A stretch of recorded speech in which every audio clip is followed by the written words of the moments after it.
guess we're live.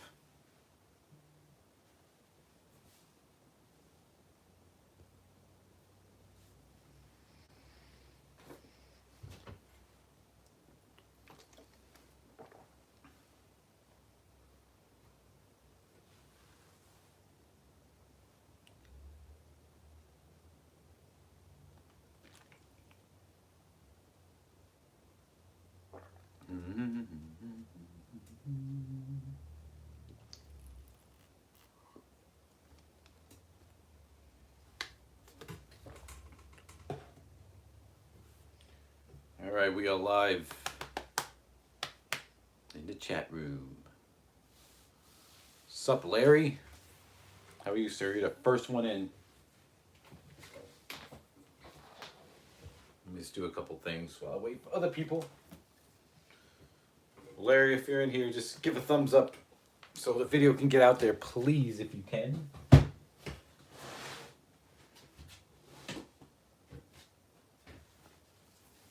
Thank you. Well, this is what I'm posting about, so. All right, good, there's another person in here. So I'm going to talk about all this. Thank you for the thumbs up.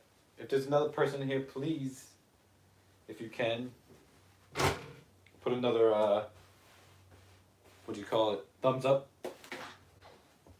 I'll be right back. Let me get a thing of water. I'll be 2 seconds.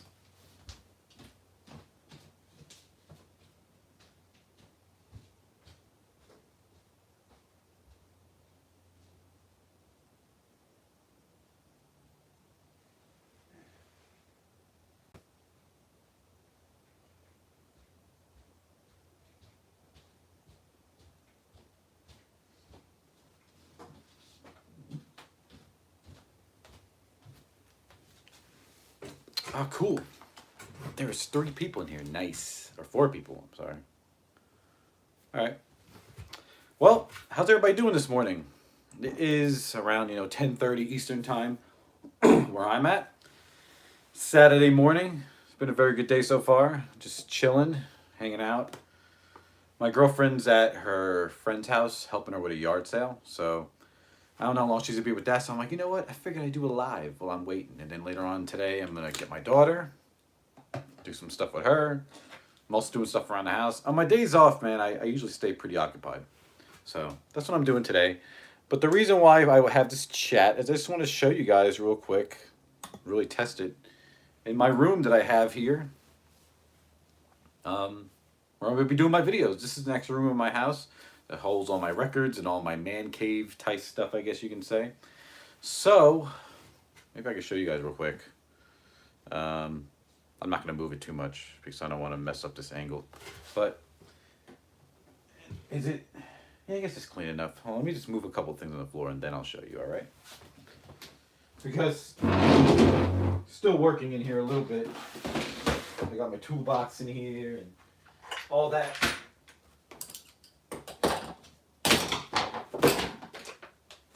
All right, that should be good enough.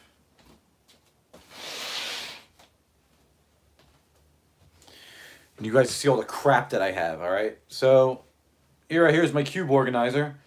It's 25 cubes, and I filled up a good amount of it with my record collection. It's just ridiculous. The extra cubes, I just put boxes, or not boxes, books, CD box sets. I had my reel-to-reel tapes, stuff like that, stuff that's for sale, like that. So this is what I got. So, oh, I don't want to lose it. That's what I got going on. There's a closet. There's more stuff in there. It's ridiculous how much stuff I have. I'm gonna talk a little bit more about that. There's my CD shelf. From the top, 1, 2, 3, 4, 5, 6 shelves are the remaining of my CD collection that I'm keeping. I've been selling off a lot of my CD collection, doing pretty well with it. And then behind me we have my shelf with all my records. It's a 5x5. So, yeah. It's kind of ridiculous how much crap I have. It's ridiculous. Maybe I can show you real quick. So this top, who's that? White Rabbit. Hey, how you doing? How many CDs do I have? I'll get to that in a minute. The first 5, 6, the first 7 is just Elvis. And then 1, 2, 3. I guess 3.5 is Prince. And then 1.5 is Michael. And then everything else. Then you got George Michael, you got Johnny Mathis, you got my R&B and hip hop, pop rock, country, soundtracks. That's how I have it set up. So yeah, it's that's how it is. So that's what I got going on here. Let's see what we got. Thank you for liking my setup. I appreciate it. How many CDs do I have? I still have a lot, but a lot of them are listed on eBay. On my eBay store. I don't know if you know I have an eBay store. Check out my latest videos and check out the links in the descriptions. And you can see all the links to and information to me.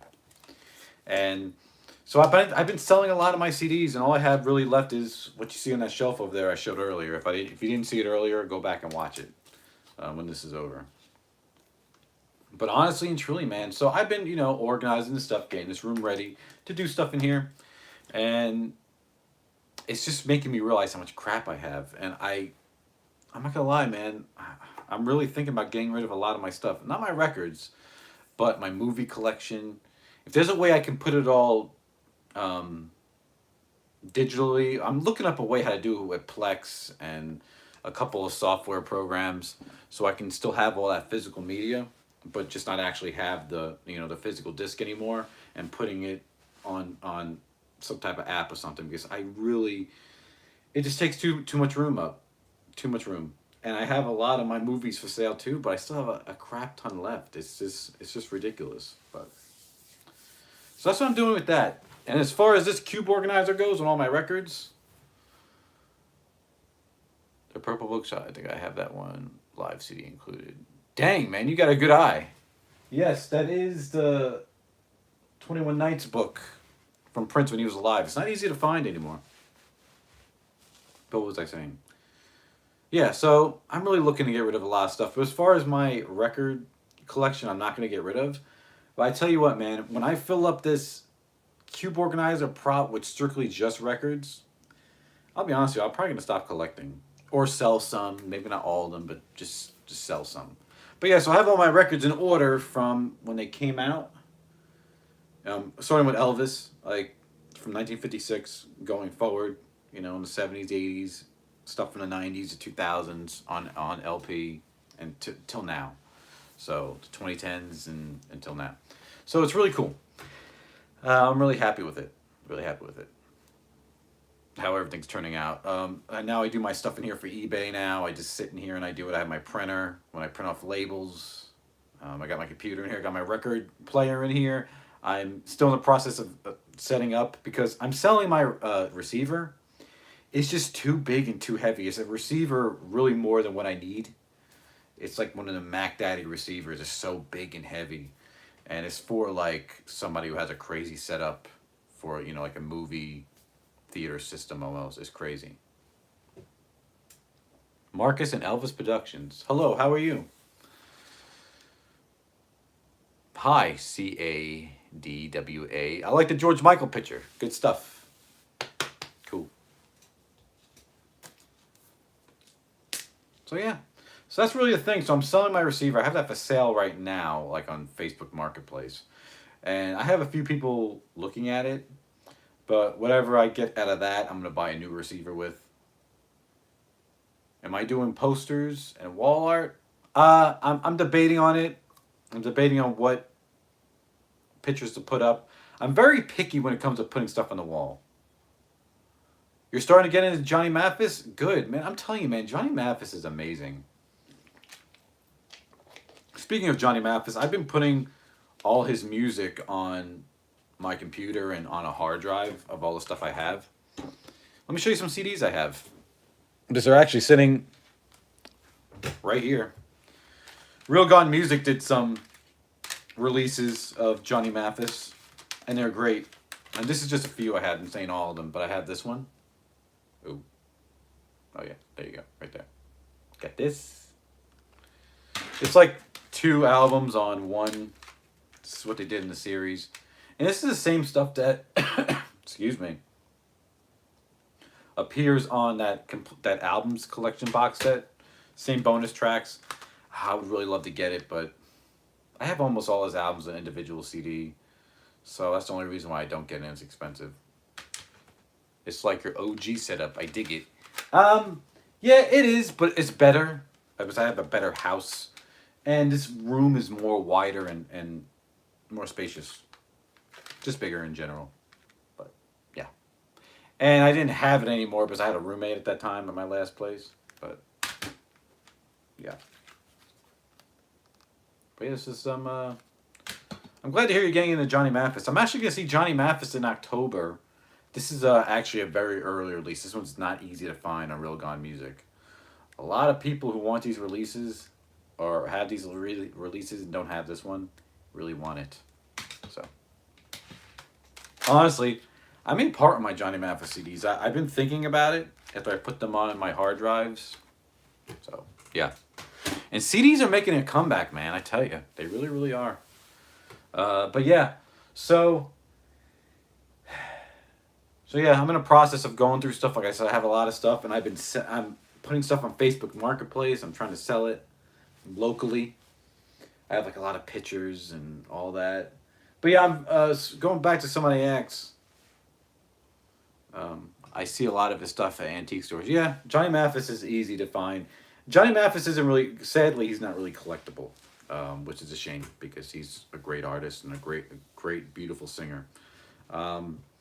But yeah, I'm just very selective what I put on walls, and I'm trying to figure out what I want to do. I have so many pictures. I thought about putting a few albums on the wall. Actually, let me show you one more cool Johnny Mathis thing I think you'll appreciate.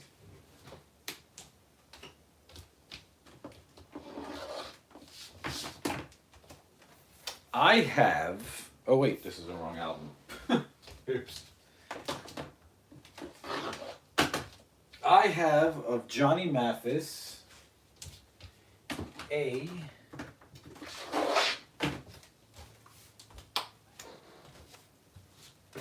signed Johnny Mathis album. I don't know if you've ever seen this in one of my videos, but his signature's right there. It's not personalized. It says, "Love, Johnny Mathis, May 13th, 82." And this is real. This is I got this actually at a music store. I saw it in a bin for $1. But that's his signature. It definitely is his signature. You know, again, Johnny Mathis ain't really collectible. This is his Friends in Love album, which I have another copy of. So, but yeah, I thought it was really cool. I picked it up for $1, no brainer.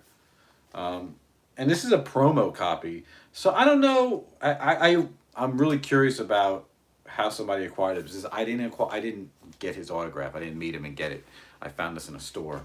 So it was really cool to find, and I just wonder how this is a promo copy. Maybe he was at a record store or signing stuff for his new album, maybe somewhere. Who knows?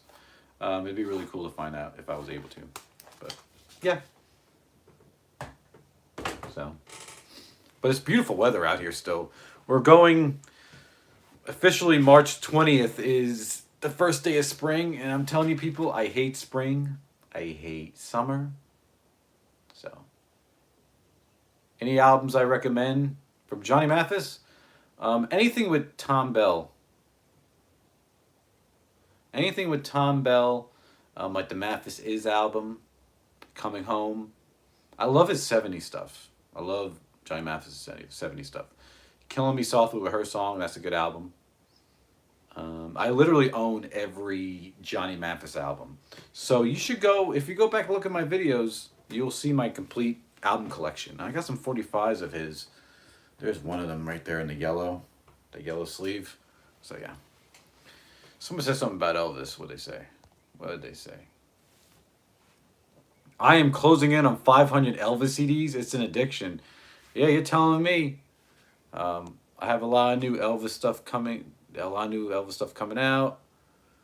Record Store Day looks dope. Yes. I would really love to get those VPIs, but they're only in the UK or whatever, in Europe or the UK or something. Um, that's when spring starts in the UK. Okay, Paul, you're from the UK. Um, yeah, there's some good record store day releases of Elvis. Of course, I'm gonna get the one in America, which is the on tour, basically the on tour rehearsals. It's like selections from the new on tour box set. I will be getting that. I would love to get the VPIs from the UK. So that's the thing. That's where I'm at with collecting with Elvis. I always said I would never get any imports, but I've been starting to buy imports of Elvis. If I find them in good shape, which I know a place where I can get a lot of them. Where my mother lives, she lives in Daytona, Florida now, and there's a very good record store. There's a lot of Elvis stuff. And he knows me personally now because I go down there all the time, and I've been getting a lot of Elvis releases from him, different pressings from the U.S. and I've been getting imports, and he has a few he's holding for me. Just when I go down there, I'm going down there again in early April to go see my mother, and my daughter's on spring break, so I have all the VPIs but three. But yeah, you said you had 500 Elvis CDs. Wow. As far as Elvis CDs go, regular RCA, BMG, and all that, I don't have many anymore. I sold a lot of them off, um, but I have all the music that are in them.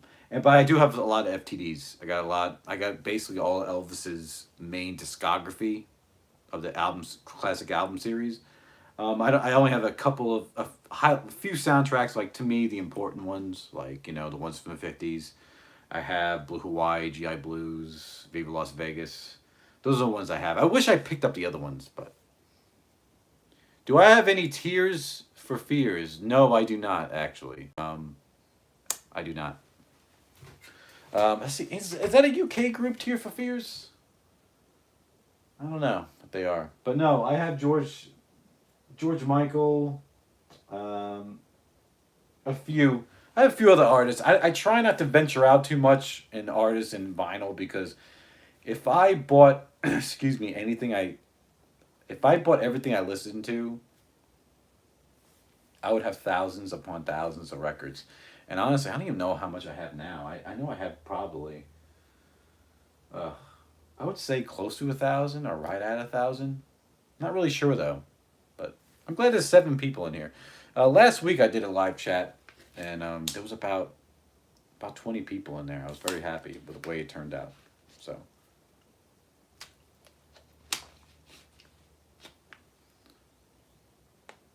Okay.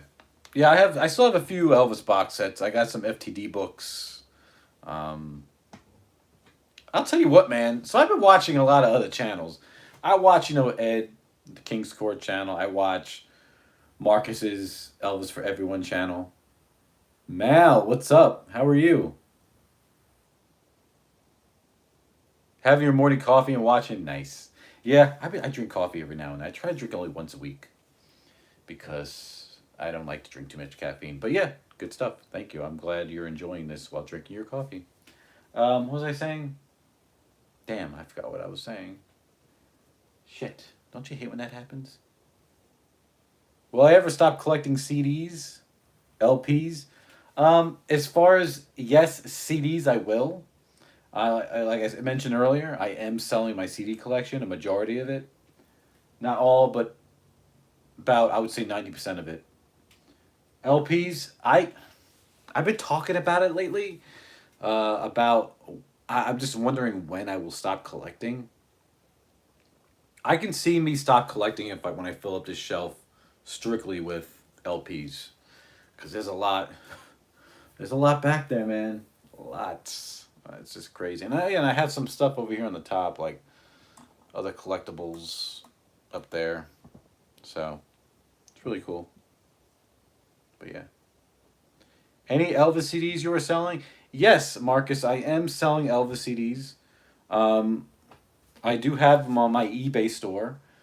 You can check that out. After you watch this live stream, um, look at my latest videos. My last few videos, every video from now on, I'm putting links in my description to my eBay store. Um, and you can email me directly if you're interested in anything. You could make an offer on something, and maybe obviously see the price on eBay doesn't mean that's the actual price. But I only ship in the U.S. That's the only thing. Um, it's just stupid how much shipping is. It's not fair for other people. I would love to ship to other countries because I know I have viewers in the UK and in Europe, especially. Maybe a few from Brazil, even, Canada, and I just stay in the U.S. Even just to ship to Canada is ridiculous. I did a trade with somebody. I mean, it was worth it for the trade, but the shipping was stupid for both of us. For him shipping to me and vice versa, it was dumb how much it cost. But yeah, I am selling Elvis CDs, so go check it out. The links in my description of my other videos. And check out my store. And like again, if the price is there, and you're not happy with the price, maybe make me an offer. The worst I can say is no on something. Maybe we can go back and forth and haggle, and we'll see. If you're located in the U.S., so yeah, I guess I should start putting that in my description. U.S. only after my link on my description, not to be misleading. And I have sold a few things to people here on YouTube, and I'm glad they were happy. We did dealings outside of eBay, and I rather do outside of eBay because, I get the full profit of it, and eBay doesn't take any freaking fees. But I do well on eBay. I really do. Gosh, I'm always shipping stuff. I gotta say, I've over the years, I started selling about, I would say 4 or 5 years ago, and I've gotten a good following, and I have over 500 items listed. Still have more stuff to list, CD and movie wise. So I always have stuff to list. I need to get back to it, but yeah. So awesome. Whew. See, I just want to jump on here real quick. What time is it? It is 10:53. I'll try to stay on here till 12, till noon, and get my day started with other stuff I got to do. I'm waiting for it to warm up a little bit outside, but I love this weather. Oh, I love it. We got a little cold front coming in Georgia. And today I'm gonna go shopping for a computer chair, because oh my god, this is hurting me. This is hurting my back. It's hurting my ass. Any new reel-to-reels? Actually, you know what? I do have some reel-to-reels. I got them my trip to Florida in October. I just never showed them. I think I text a few people who I'm friends with on YouTube, but let me see if I can dig them out real quick. Because they're right here, so. I got a couple of rare ones. Got this one. I think I only got two. Yeah, I got two. That's what it was. I found two of these. I found these in Florida. They're in beautiful shape. You don't find these. This is not an original, but still hard to find. People would still love to have it. Elvis's first reel-to-reel. Elvis is back. The reason I'm assuming it's not an original because of the red sticker on the tape, the red label on the tape. So this is probably mid-60s. I would say 65, 66. And then they went to orange like their LPs. But yeah, I have this. When I saw this, I about crapped myself. It was very happy to find this. Now this one is an original, and this is not easy to find. If you look on Discogs, it's never been bought on Discogs. So, and this is in beautiful shape, man. This is an original from 1962. And this is the reel-to-reel tape to Potluck with Elvis. So, this is an original tape. And the cool part, is it in this one? Yes, it is. And I'll show you in a minute. But yeah, here's the tape itself. There's the tape. Yeah, very nice. And it came with this on the inside of this tape, a little reel-to-reel tapes catalog. Not just of Elvis, it has other RCA Victor artists, like I think Harry Belafonte's in here, and classical stuff, Mario Lanza. Yeah, Potluck is really hard to find. I can't remember what I got this for. I know I got it for under $100. I want to say I paid between $70 and $80 for this, which is still a good deal. Very fortunate to get this. He had other reel-to-reels, but I can always go back and get them because I don't think no one's buying them. But he had, I remember he had GI Blues. It wasn't an original. It was like an orange label, but still. Cool stuff, man. So this is what I found. on one of my trips. So very happy. And I have 3, 4, 5. I have 6 other tapes. I showed them before. I have Gold Records Volume 3. That's an original. I have his TV special album from Elvis in Memphis. I could have bought George Michael's older. Wait, what did it say? He said something about George Michael. I like anything George Michael. I couldn't have bought older anniversary box at the time, but there were mixed reactions because of lack of new material. But people were mostly hyped by the new vinyl. Yes. Actually, I follow a page. It's called George Michael Collector. He has a YouTube channel too. If you want that anniversary box set, if you didn't get it, it's at a really good price right now. It's under $100. It's like $98. So if I was you, if you really want that George Michael box set, which I have it right there. So,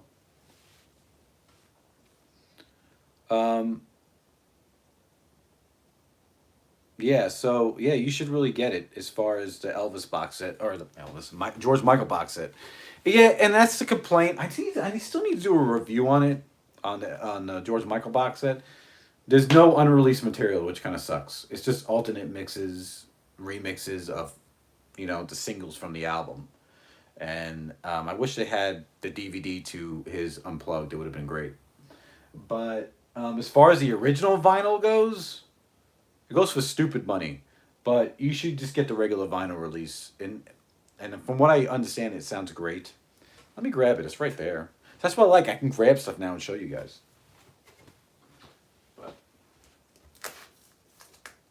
I actually have 2 versions of it. This is a beautiful set, though. It's a beautiful box set. Whoa. Okay. So I have just a standalone vinyl. This was actually an Amazon exclusive. It is white vinyl. It's still sealed, and I haven't opened it yet because I have this box set. So yeah. And then here's the older box set. Oh, the sun is messing it up. The video. But yeah. This is a beautiful box set, man. Let me see if I can show you some stuff with it. I had to take the shrink off. It just recently ripped, but this came on the box showing all the content. So good stuff. Let's see. But I'll probably go back and do a review of this. But here is the vinyl for, it's a rare release. The upper release has some remixes of from the older album, the singles on it. So yeah. Beautiful book. Beautiful book. Yeah. I wish I could have saw George Michael in concert. I kind of had a chance to, and I didn't go when he was touring the U.S. in like 2008. Here's the thing that holds all the CDs. So, and here's the vinyl. So there's the vinyl, my open copy I have. So, good, awesome. And it also comes with some prints. There's 3 of them. They're like 12 by 12 of George during this time. I gotta say though, I'm not a fan of his haircut at this time. I prefer like his Faith or Listen Without Prejudice hair. But yeah. So it's like a mossy texture. It's very nice. So yeah, beautiful box set. If you can get it for a good price, which you can now, it's really on sale and a little discount on it on Amazon. Try getting it.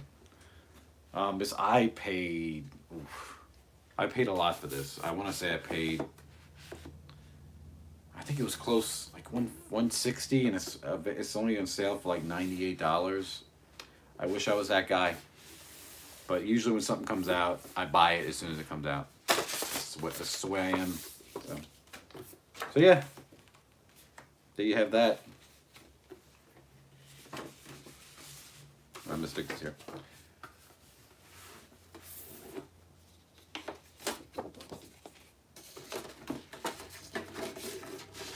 But does anyone have any questions for me?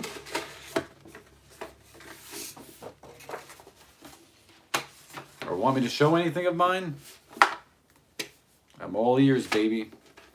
Just trying to repack this. Because I don't want to just keep pulling stuff off the shelf. And I just organized all of it. So. Okay. Put this back in. But yeah, good quality. This box set was very good quality. Not complain. So yeah. If you're a fan of George Michael, try older. Good stuff.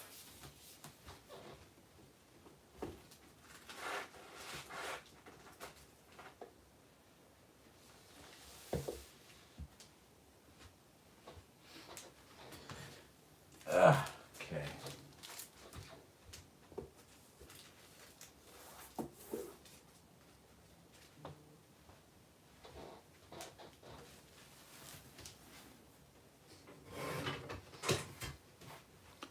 Where are my 45s? I have them in a 45 box. I don't have them displayed. Now, I can't display my 45s in this. I have them in record boxes. Very nice, sturdy record boxes. That's where they're at. They look like this. I think this has my CDs in it. But they fit in the same box. But yeah, box like this. This has... These are my FTD CDs of Elvis, but... That's where I keep my 45s. I have 3 boxes like this. This has this, the FTDs.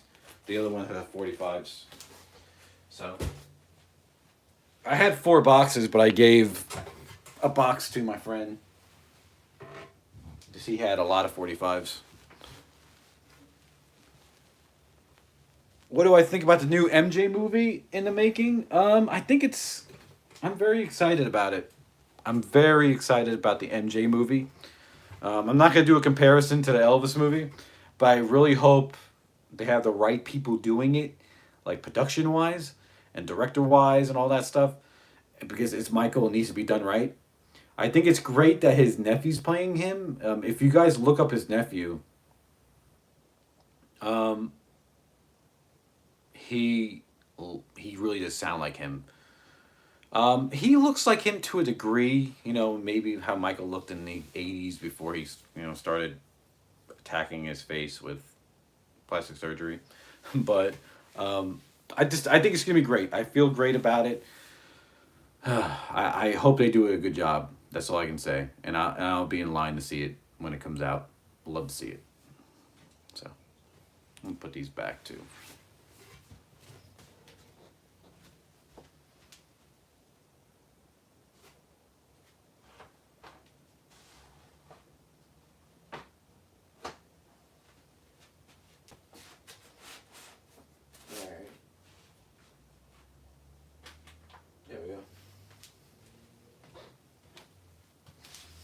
Yeah, I think it's played by his nephew. His name is Jafar Jackson. I think it's Jermaine Jackson's one of his sons.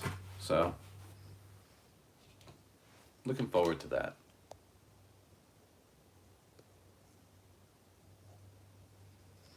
How many classic album FTD releases are there?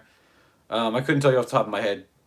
There's a lot. Basically, all his studio albums and all his soundtracks. So, do the math. I would say at least what that's about. I would say at least 80 albums, something like that. Couldn't tell you off the top of my head. And now they're starting to do session box sets, which is great. I'm gonna start buying those. Even the soundtrack ones I don't have, I will start buying them because that's just where I'm at with collecting. Being a completist. So that I am.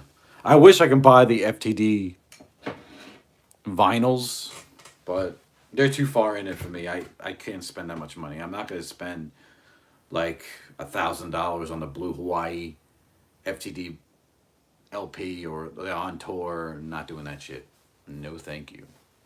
So, Next time okay, so I did an advanced live putting it out there. I don't understand how that works. It really pisses me off. But yeah.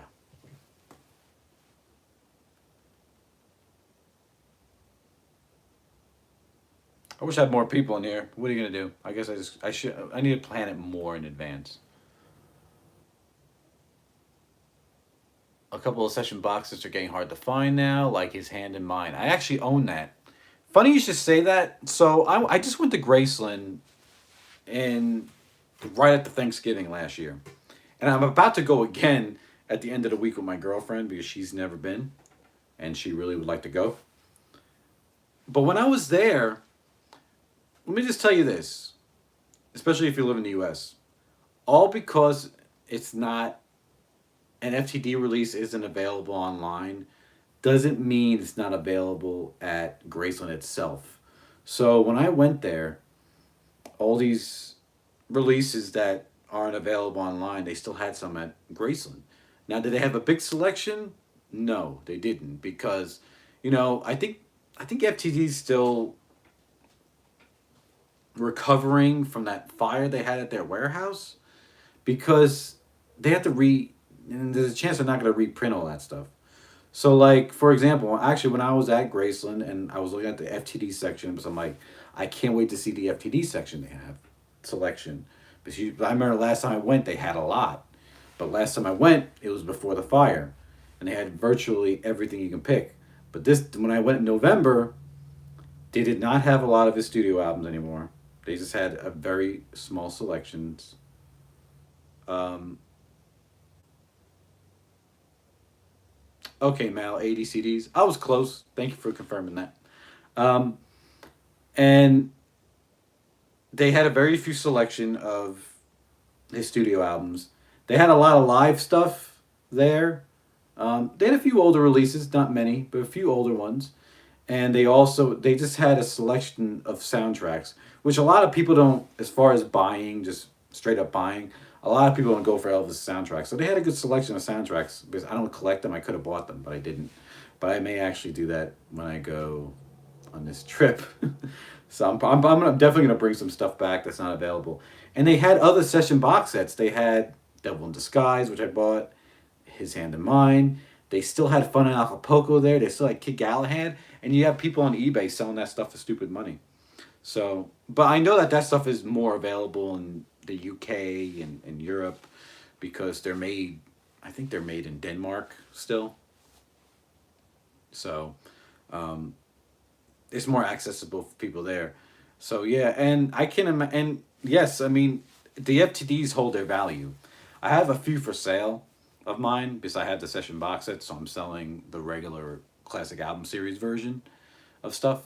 I've done it in the past, but yeah, I mean they do hold their value. If that's why some people buy, one to sell or hold on to and maybe sell later, keep it sealed, and then one to keep to play, or just keep two for themselves, just to have one sealed. You know, that's what people do. I'll be honest with you, I'm usually that person. I do that. Maybe like, I mean, if I can make a buck off something, man, I'll be honest with you, I will. I try not to rob people. I don't rob people of stuff, but if I can make a buck off something, I definitely will. For example, I used to own the FTD Madison Square Garden book. I did own that. I got it in a trade from a YouTuber on here actually. He was happy. I was happy. As long as both of us were happy, I didn't care. He didn't care. So we were both happy. Had that book. I owned it for a few years. Beautiful book. I sold it for a good price. I'm not going to say how much I sold it for, but I sold it for a lot of money. I mean, a lot of money. Uh, there at the time there wasn't one listed on there, so I was able to sell it pretty quickly. Do I miss the book? Not really. This is the thing. So when I sold that book, my Madison Square Garden book, at first I was like, damn, I just sold this book and I'm probably never gonna have it again, never gonna see it again because it goes for dumb money. It's a beautiful book. But then I thought again, I dwelled in it for like a second, I just dwelled for a minute. And I said, you know what? how many times did I actually pull out and look at it, or read it? I read it once, but how many times did I just randomly pull it out and look at it? Not often. And I listened to the CD concert probably once, because honestly, the soundboard or the bootleg of one of the concerts that wasn't officially released at Madison Square Garden, it doesn't sound that great at all. But I put it on my computer, so I have the audio. But I'm like, you know what? I'm happy. I can say that I own the book, and I got it for a good price. Basically, I basically got it for free, and I sold it for a good chunk of change. So I can't really complain. That's the way I look at it. So I don't dwell on stuff. Usually when I sell stuff, I think about it thoroughly before I sell things. I'm like, I don't regret it later. So like I'm not gonna regret selling. I'm not gonna sell my vinyl until I'm 100% sure that I want to sell it. So, yep.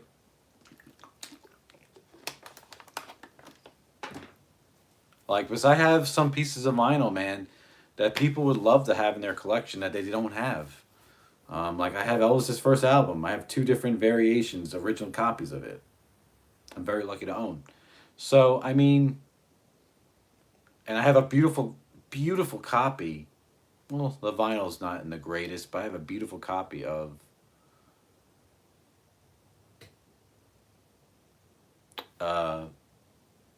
Elvis's 57 Christmas album. All that. Someone said, do I have that having fun on stage with Elvis on Boxcar? I actually do, Zachary. I do actually own that release. I can find it for you and show you. I do have the Boxcar release. And I have the original RCA release. Where's it at? I think this is it right here. So, I have 2 copies of it.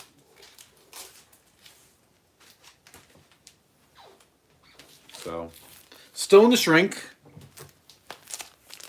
Here's the Boxcar release of Having Fun on Stage. See, there's a Boxcar logo right there. So I do own it. There's the LP. And here is the orange label of Having Fun on Stage. So, no, I know that the Boxcar is the initial release. Yeah, so I own both of them. So this is where I'm at with collecting, man. I just buy different pressings. Like I was looking at, was that when I was organizing? You're welcome.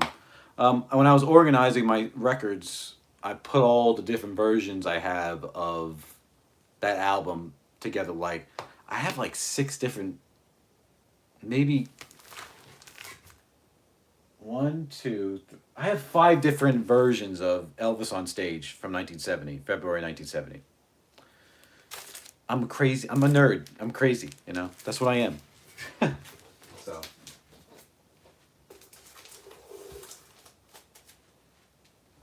So yeah, that's my stuff. All right. So few future plans I wanna just talk about real quick. So.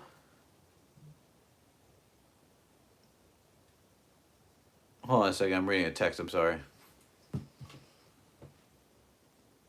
I got something hanging off on the bottom. Okay. Well. Hold on. Let me just answer this text real quick.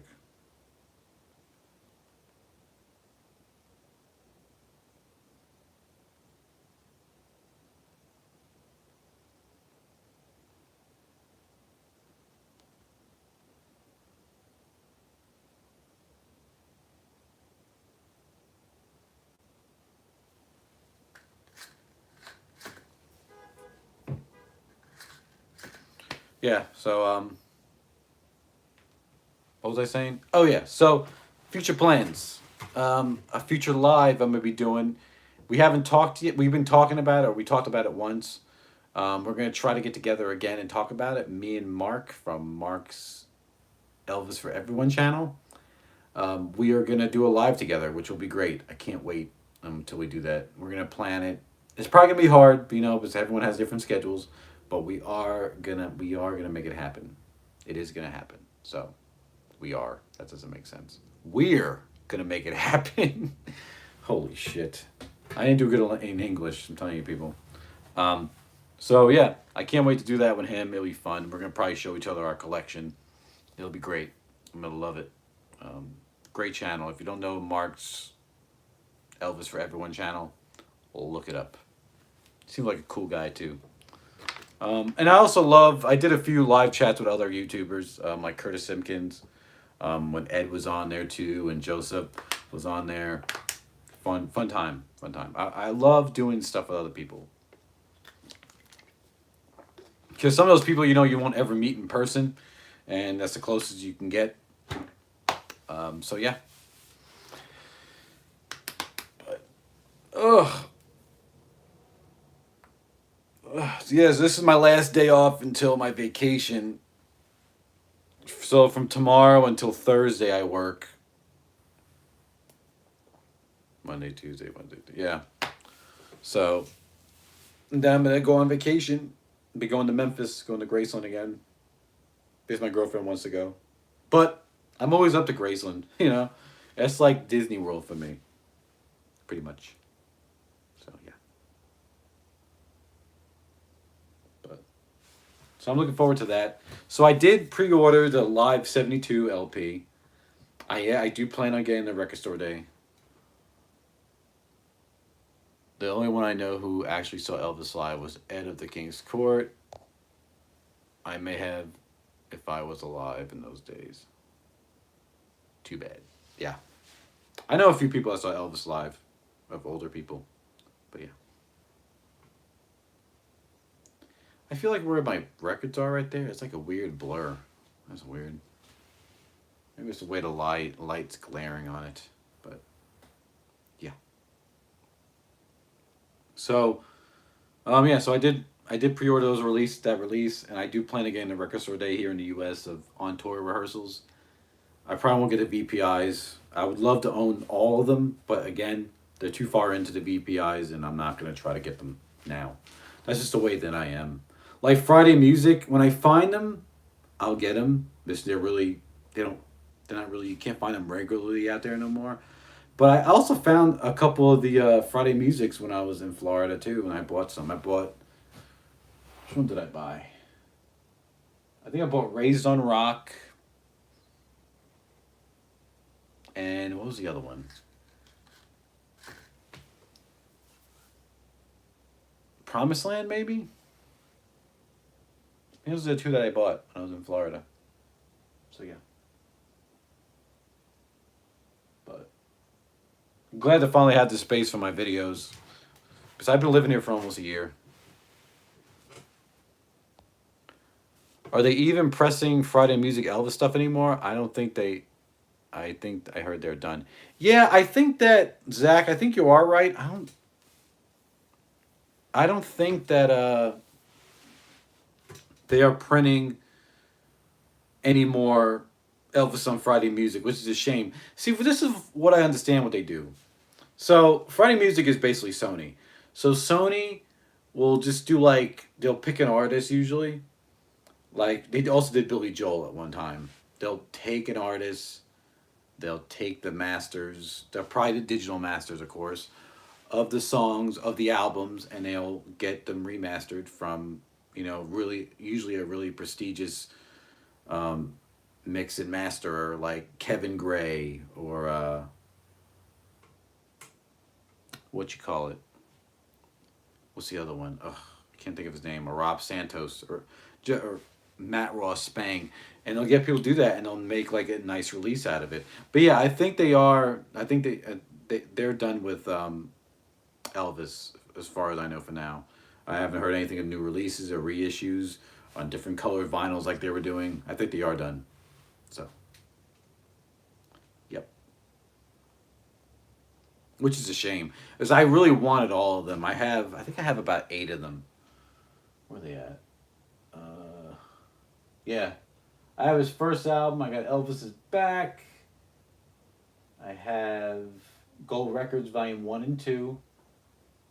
I got Back in Memphis. I got Now. That's the one I bought. It was Now, not Promised Land. Good Times and Raised on Rock. Those are the ones from what I see over here. But I saw another comment. Do you play the Elvis? Do you play the Garth Legacy records? Are you still a fan of Garth Brooks? Of course I'm a fan of Garth Brooks. Why wouldn't I be? I played them before. They're okay. I wish the quality control was handled better with those. And the records were warped pretty badly. I remember when I played one of them. I think when I played No Fences, I was really disappointed with that. But I do have them. They're down here on the bottom. Where they at? You can't see them, but they are here. I have all three. I kept two of them sealed. I opened the original analog, but I kept two of them sealed. Actually, let me pull it. So I'll show you what I mean with the quality control. I was very disappointed with that part. I did buy them off his website. And I'll tell you one reason why I did open this one. Because I bought it from his website, but this was actually all cracked. This part that comes off, it was all broken in half. Probably from being banged around from the post office. But I just got super glue and super glued it back together. No biggie. But... And this really pissed me off too. On the spines. On the regular studio albums, there's rips, as you can see, from the records. Because these are really thin covers. Like here's No Fences. Very, very thin cover. But it was what you expect, it was a cheap price too, so I didn't expect it to be top notch. And you know, Garth Brooks, he likes to make stuff affordable for his fans, so I can respect that he does that. See, I think this record was warped when you look at it. Yeah. You can, I don't know if you can really, you can see it better in person, but when this thing's on the turntable, it's like, it's crazy. But they do sound good. Cannot complain about how they sound. It's just a shame that they were warped. So, but anyways, so I did play the box set. Great box set.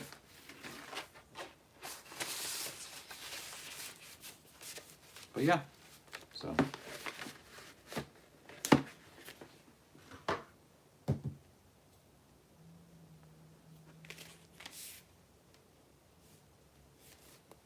Maybe one day they'll come out with better, maybe he'll reissue these again and come out with better quality covers and quality vinyl, like more of a higher grade of stuff. But, and I know there's supposed to be another volume of eventually Garth Brooks is gonna do. So, and this is a numbered one, so this is a number I got. It was 112,507. So, yep. And let me see what live cover I got. Wow, yeah, I remember when that deal was going on. Yeah, I got the Entertainer of the Year cover of his double live or triple live or whatever. I think it's, yeah, triple live, that's what it was.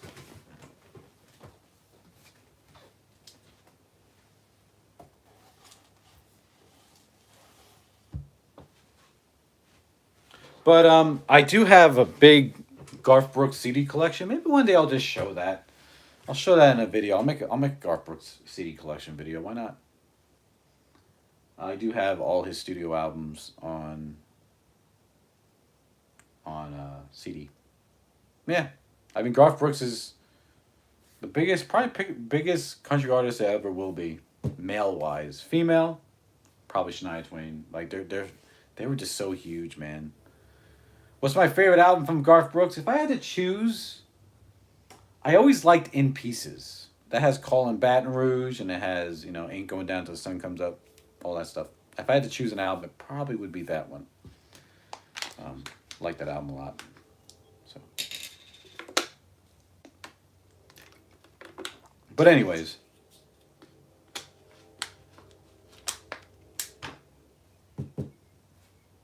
I'll probably stay on here for another. I'll probably sign off on here at like 12 o'clock noon my time. It's 11:27 right now. So,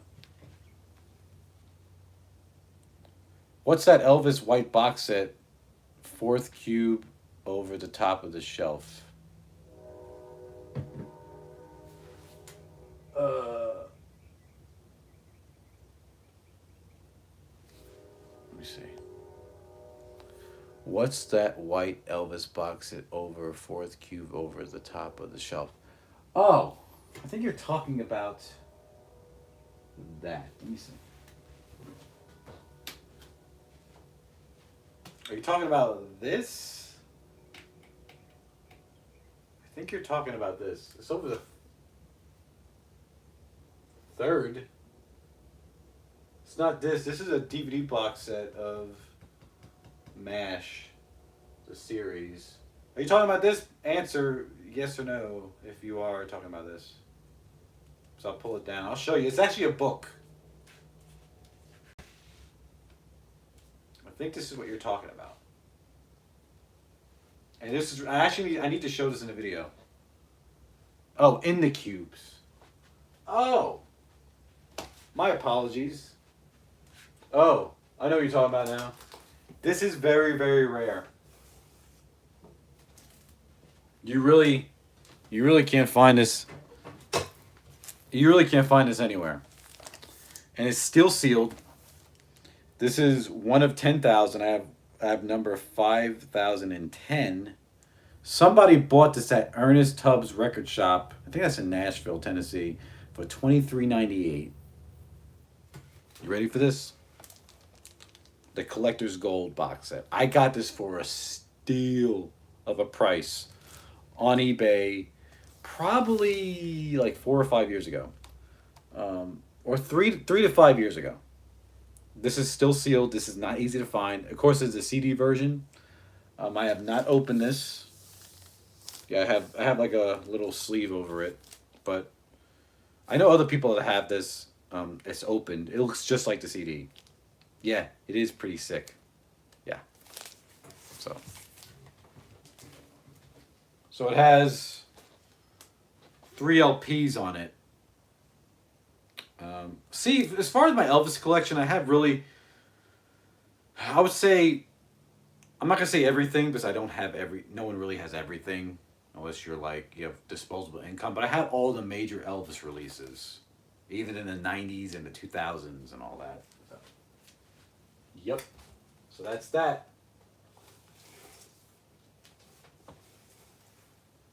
Good stuff. But yeah, this, I need to do a video on this. This came out, I think was the end of last year? Or the year before that. It's really cool. This is the graphic Elvis novel. So,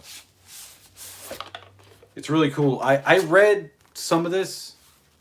It's good stuff. I'll just show you what it looks like on the inside. And it came with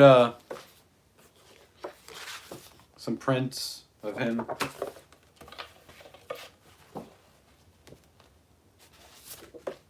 And it came with an LP with this of his first album on picture disc. Which of course the picture disc isn't really that good a quality. I tried to listen to it. Kind of sucked. But this isn't the top-notch release you can get that they had, but it was still pretty pricey. I want to say this was like $100.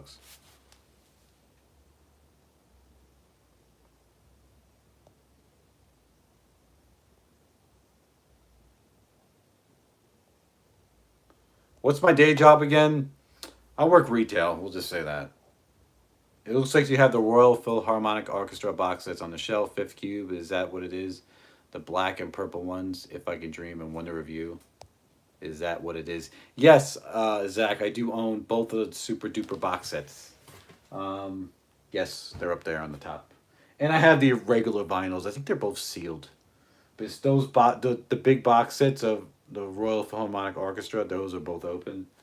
And I just bought the regular ones just to own. Why not?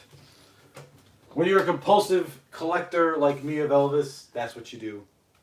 So, yep. I'll tell you what. This is not easy to find already, at all. Not easy to find. I bought this, have not seen it. So, yep. Have not really seen it since.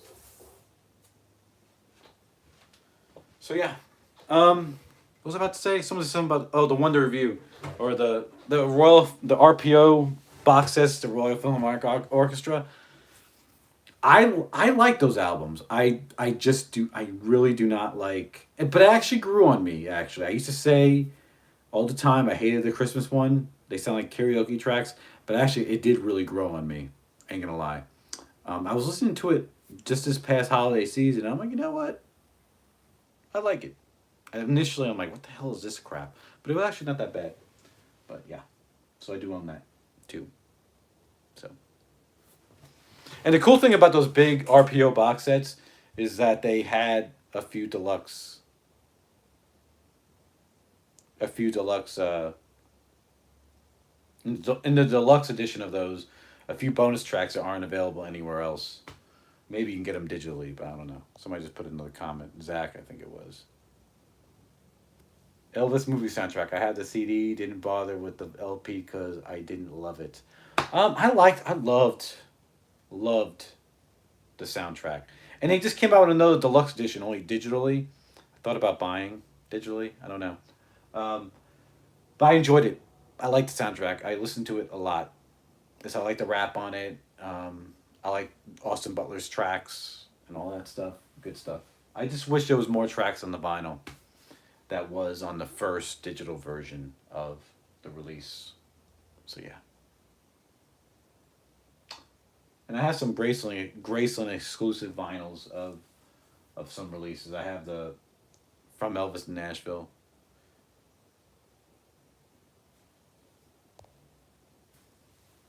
I told you the other day, Stay Away Joe was my least favorite. My favorite Elvis movie? That's hard. It would be the one. I would probably easy one would say is King Creole, but if I had to choose another, because when I think of his acting, how good of an actor he was, and the maturity of this role, I would say Change of Habit. And a lot of people don't. I'm not saying they don't know about it, but they don't think about watching it. Change of Habit was great.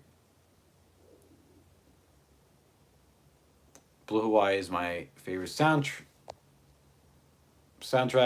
Giles Rock is my favorite Elvis movie, though. My favorite Elvis soundtrack, it would probably be King Creole, though, too. King Creole and the movie, they're both great. They're both great. So, yeah.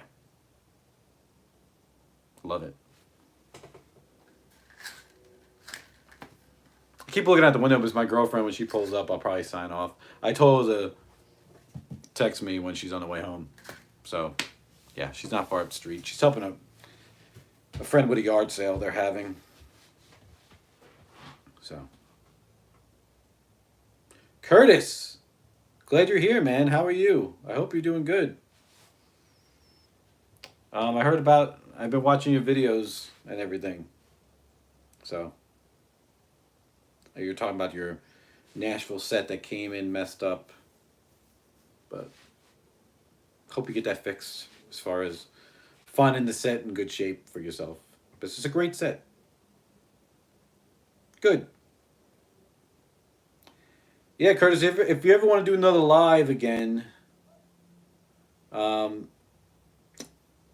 just announce it in a video and I can try to hop on if you ever do one with Ed or whoever again. Or just me and you. Maybe one day we can do it. We can try to find out my schedule.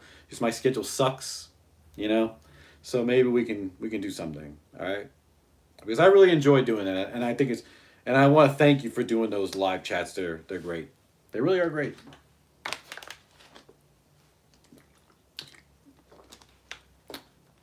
But does anybody want to see anything? Now I have access to it. I can show whatever releases or ask me if I have it or not. Man, there's 12 people on here now. Sweetness. I always get these suggestions because I watch a lot of stuff on eBay. Okay, sounds good. I'm doing one at 8 a.m. See, I won't be able to make it. See, schedule sucks. I'm working tomorrow morning, so. And I go on break probably at 10, so I can try to go on there, but I don't know how good of service I have of in the park a lot of my Wi-Fi. Yeah, we'll see, Curtis. Any Madonna vinyl? Do I have any Madonna vinyl? I don't think that I do. I used to. I used to have her first album, but I think I sold it on eBay. I have some of her music though on my computer.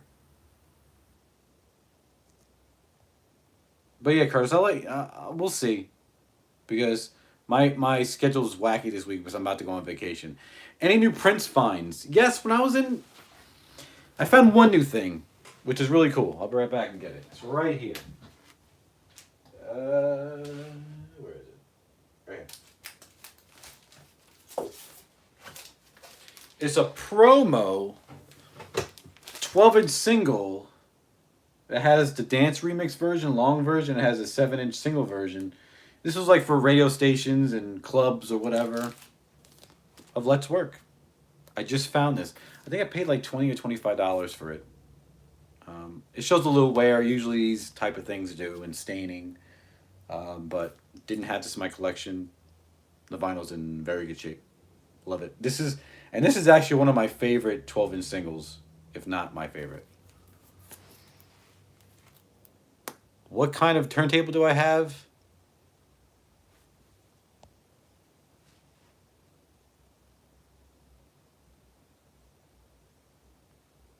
What kind of turntable do I have?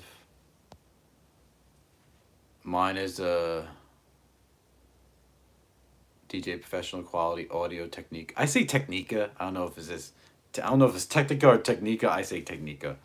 That was about $600. Wow, nice. Actually, I have an Audio Technica too. Mine was about $300, but I got it for a steal. I had store credit somewhere, so I got it for like less than $100. But I have the. It's a direct drive. It's the LP 120 USB. That's what I have. It's not really the DJ one, but very nice. Yeah, I love my record player. Good stuff. Good quality. Wait, what is it? Wow, Curtis, good for you. Congratulations, man. I'm glad you finally hit 1,000. You're over 1,000. Good stuff. Congrats. Now, and after you hit 1,000, you have more access to more stuff. I'm at almost 1,200 now. Subscribers. I probably would have been farther along with subscribers, but I just go through these spurts where I just don't do videos. Like last year, I only made like a handful of videos. So, but for all the different reasons, But yeah, so that's my latest Prince find I have.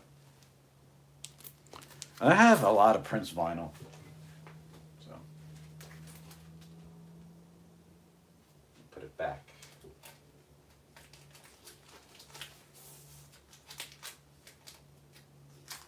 Yeah, so the Prince vinyl is from here, going this way to there. I have tabs, so.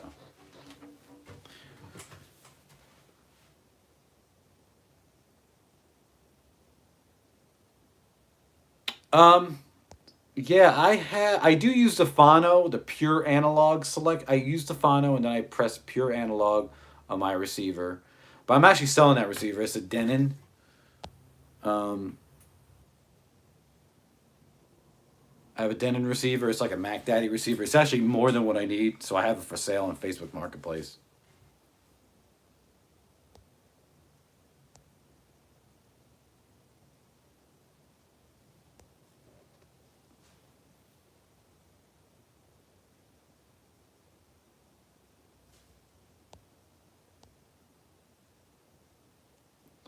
Do I like my job? I'm on a job hunt for a remote one, and competition is brutal. It's killing me. It's good to work someplace you're content. I don't want to talk bad about my job on here. I'm just going to say it pays the bills. I make good money for what I do, and it's an industry, you know, that really won't go out of business because people got to eat. You know what I'm saying? So it is a good job. It's that's all I'm gonna say. That's all I'm gonna say. I can get into I just think of the political part of it when I talk about it. How the dynamic is different. So.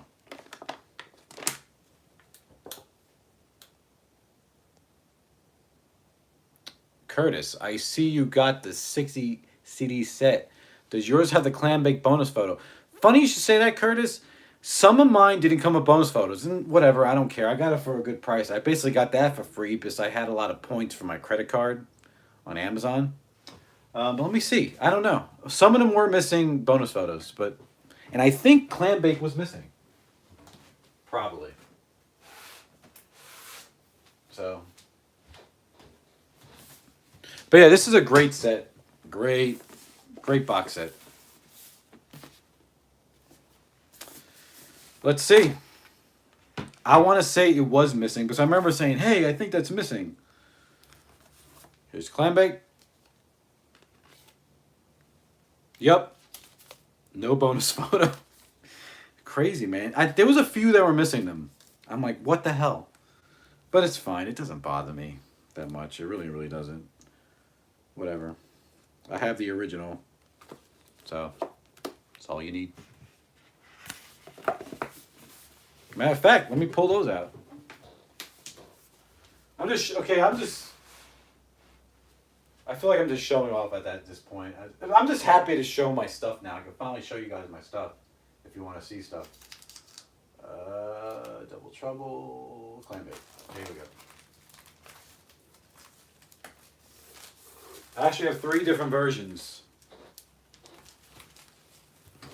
I know one of these definitely had the bonus photo in them. Here's the mono version, original mono. Here is, still in the shrink, the original stereo. Okay. And I think I got this when I just came back from Florida. This is from the 77, either right before or after he died, the 77 black label of clam bake. Still in the shrink, beautiful shape. I made my own bonus photos for missing ones. Huh, how'd you do that? Probably some kind of software. Let me see if I can find the bonus photo. Which one it's in. Is it in this one? Let me see. Nah, it must be in the mono one. Okay.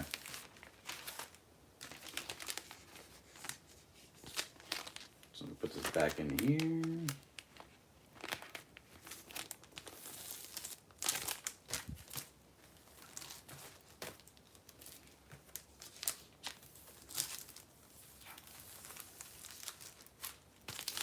The thing I liked about Clam Bake, it had a lot of good bonus songs. A lot of good bonus songs on it. Not a strong soundtrack, but the bonus songs were great.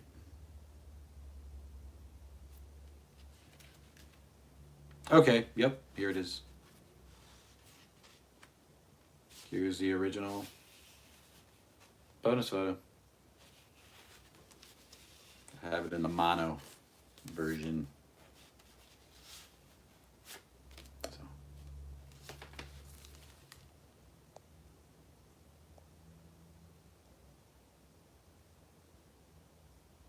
Yeah, Curtis, if you can afford to get it, you should. Your receiver is better than mine, but if you look up this, it's pretty killer if you want to run a CD player, tape, or whatever. Okay. Yeah. I was thinking about getting a CD player to go in my system, but probably not. I don't play CDs anymore. I just play it on my Blu-ray player or my sound bar. I'm good. to run older equipment. Okay. I heard that Elvis didn't like his movies, Clambake, the least of all of his movies. Yeah, possible. Legacy needs to do a mono box set. You know, Curtis, I totally agree. I always wonder when are they going to do that. They need to do a. I can totally agree with that. That would be freaking awesome. They did a mono, like, the Beatles have mono stuff. Of course, that's Capitol and Apple, but yeah, I really wish that Sony Legacy will do a mono version of all his albums, or at least the stuff that was available in mono, which is probably stuff from 1968 back. It's really after that, everything was strictly stereo. But other countries still did mono until a certain amount of time. But yeah, I would love. I'd buy it if they did it. And I think eventually Sony Legacy will do it. They'll be desperate enough because it's a money pit. So. Yeah, I get people's money.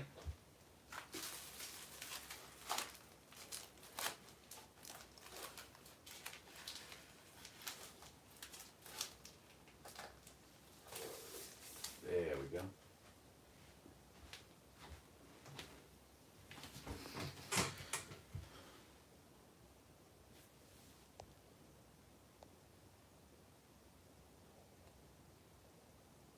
The Elvis soundtrack that includes the word goop. Oh, yeah.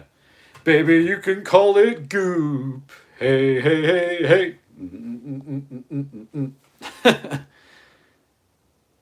Yeah, I liked them. I like the mono recordings, too.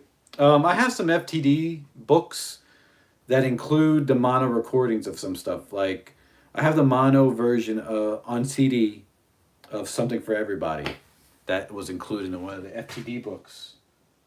And I think the Welcome Home Elvis book that focused on Elvis when he came home from the army, that has a mono version of Elvis's Back, which I would love to hear. Oh my God. I would love to hear that. That'd be sweet. So, I wonder if I can open the blinds now. It won't blind me. Let's see. Johnny, do you watch the channel Serial at Midnight? If you do, you should definitely check it out. Heath is a physical media collector. Yes, I seen his channel, and funny enough, let me tell you about Serial at Midnight channel. So, and I didn't know this at the time. So a while back, I went to a record show in Alabama. I think Gardendale, Alabama. It's near Birmingham, I think. Me and my friend went on a road trip, went to the record show, and he was there. I didn't know of his channel yet, though. I was just bored one day, and I said, "Hey, let me see if like any YouTube channels went to this record show in Birmingham." And I looked it up, and Serial at Midnight came up, and then he was filming some stuff, and you see me in the background, because he did like I guess clips here and there, but you can see me in the background flipping through stuff in this video, and same with my friend. I said, dude, there we are. We're YouTube famous. So, yeah, it was pretty funny. it was pretty cool. Good stuff. That was a good. I found good stuff at that record show. Really good stuff. And there was a lot of stuff I wanted. I just couldn't afford. Like this one guy had some Sun records, like 78s and some 45s. I really wanted them. Oh my God, I wanted them, but I just couldn't. I spent a lot of money though when I was there. I spent at least a couple $100, but I got some good stuff that I would never find elsewhere. But hold on a second, I'll be right back. Okay? 2 seconds.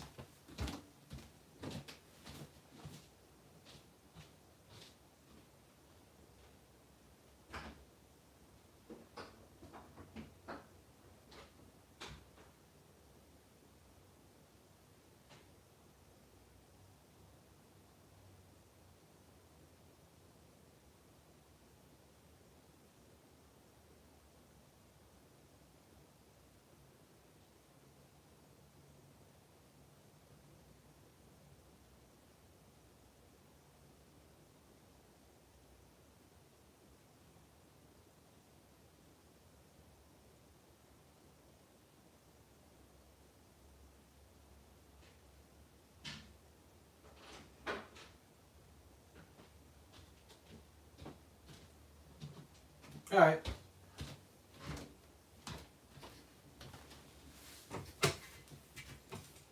But yeah, Serial at Midnight, he's got good stuff. Ken, there he is. How are you? Yeah, he has a lot of physical media. See, I used to be that guy. I used to have a lot of physical movies. I still do. A lot of physical CDs, but I'm at a point I just feel like selling all that stuff, man. It's just it takes up too much room. When I I realized that the first time I realized that when I moved, I had to move in my stuff, boxes and boxes of just CDs, boxes and boxes of DVDs and Blu-rays. It's too much. It really is. The records are enough, for me. I just have so much stuff. I just want to sell. Like up here on the top, some stuff up here I have for sale. Like I have a Jack Sparrow doll. I'm probably gonna sell that on Facebook Marketplace. Behind this box, this Matchbox set is a Batman, the Christian Bale. Oh shit! I almost dropped it. Wow, that would have sucked. uh, the Christian Bale Batman. I have a lot of stuff I'm just going through and selling. I have a lot of pictures, like of Prince and Michael and Elvis that I just don't need anymore. I just have pictures and pictures, and too many, too much shit. It's good stuff, but too much stuff, man. I don't know. I'm just not into the collecting, but I'm probably getting out of it more because I started collecting when I was like 13, and I'm 34 now. In August, I'll be 35. So yeah, I'm kind of done with it. So yeah. But let me see. Let me show you. I'm just gonna pull some down to show you guys. I'm staying with my CDs. I like LPs, but I don't have the room for the LPs, so CDs is okay with me. Hey, man, everybody has their thing, Curtis. But yeah, Curtis, I was just thinking, maybe when we do a live, it could be sometime probably in the afternoon. I work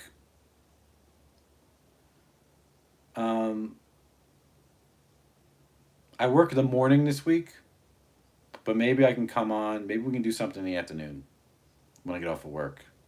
At the latest, I get off is 5. I think I have a couple of short days, though, too. But I'll let you know. Maybe I'll comment in one of your videos, and I'll let you know. Okay? How does that sound? Sound good? But yeah. Let me pull something down, and I'll show you all something.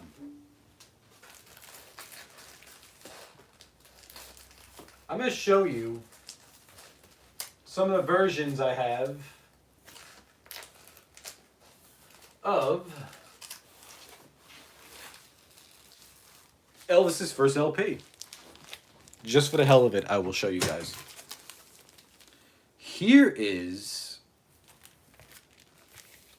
an original copy of Elvis's first album. This is the dark pink version, and this is the PD credit. So it has some separation on the top. This album is very hard to find. The bottom's fine. It's just the top seam right here. But it's still in beautiful shape. There's just a little wear right there. But man, this is a great album. I'm looking to have it in this shape, but I found one in better shape one time. I should have bought it. That's one thing I kick myself in the ass about. Here's another. This one's actually in a little bit better shape than the one I just showed you. But this one actually has a little bit. It's starting to get a little. It's this old. It's like a slight seam split on the bottom. Slight separation, but not all the way. This is a light pink version of the original pressing. Oh, glare. So yeah. So. And this version is not easy to find of this album. This is from the early 60s. This is the staggered stereo version of his first album. So he has a staggered stereo label. So, nice. This one is in beautiful shape. This is, I think, from like 65, I want to say. 64, 65. This has the monorail label on it. Oh, it's not monorail. Monaural. I always forget. I found that's how you say it. It's monaural. The monaural label on it. Um, this is from like 65. This is in beautiful shape. What is staggered stereo? That's another term for this label, Ken. Let me show you. I'll go back and show you. So staggered stereo is just really the font on this label that was out when they started doing the reprocessing stereo or electrically reprocessed stereo. Let me show you. It's on this version. I have a few of these, but see the stereo way it's written?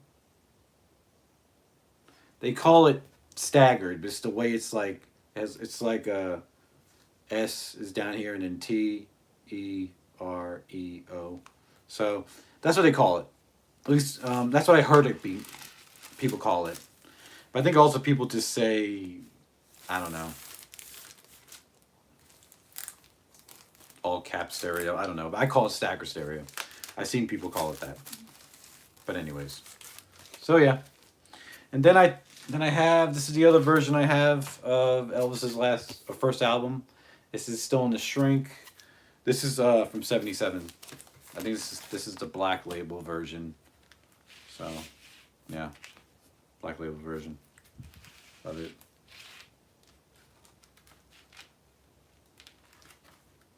Is this from, let me see if this is from before he died or after he died. Judging by the sleeve. Yeah, so this is from 77. This is one with Moody Blue on here. So this probably was purchased and printed after he passed away.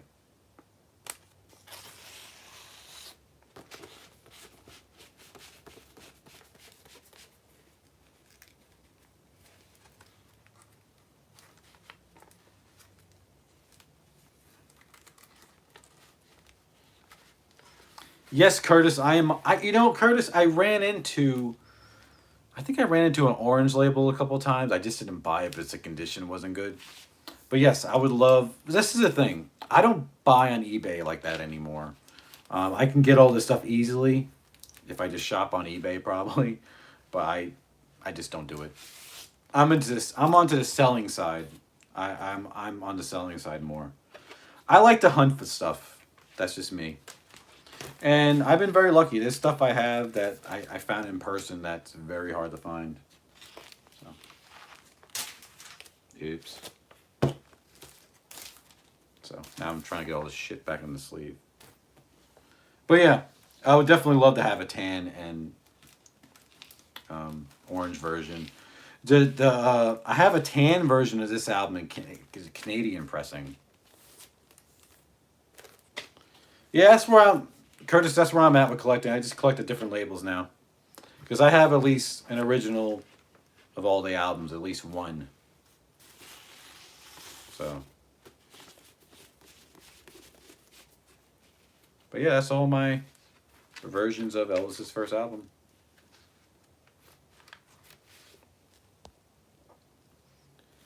I'm sure the South has a lot of great record stores considering it's his birthplace of many genres.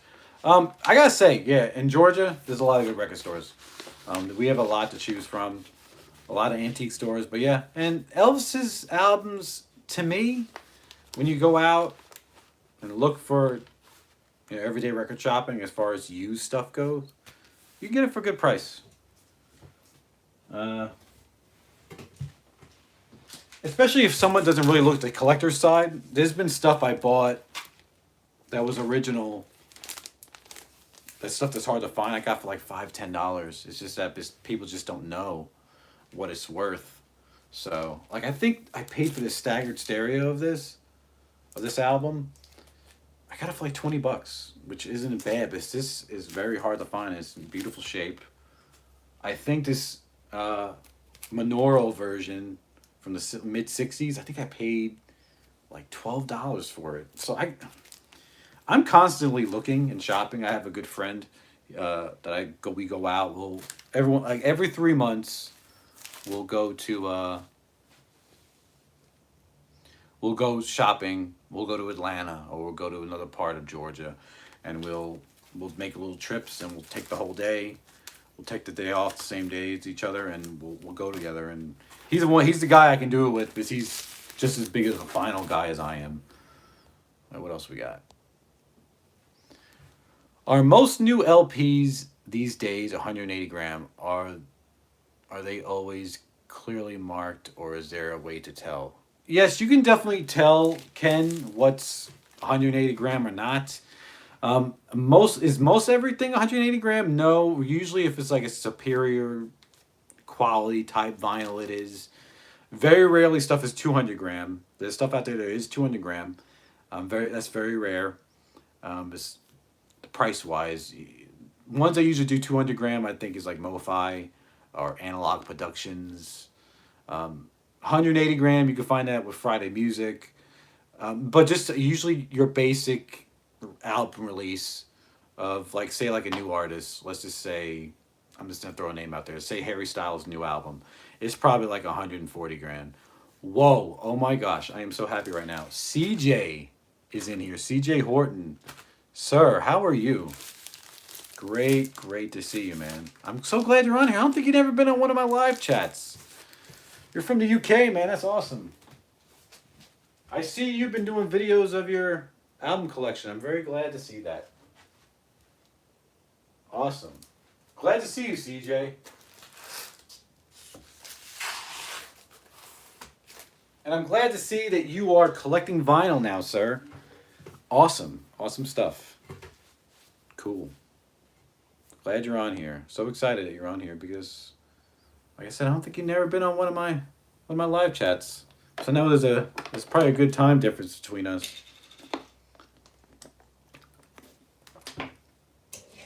CJ Horton, he has a good channel, CJ's Den. He puts a lot of good stuff on there.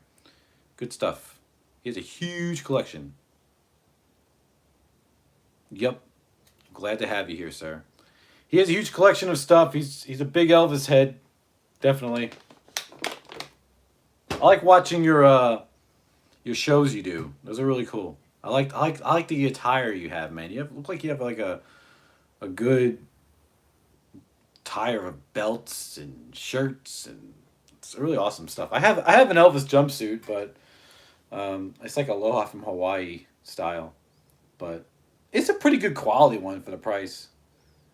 It's 5:04 p.m. here in the UK. Okay, well what time is it now here? It's 12:04 p.m. here on Saturday.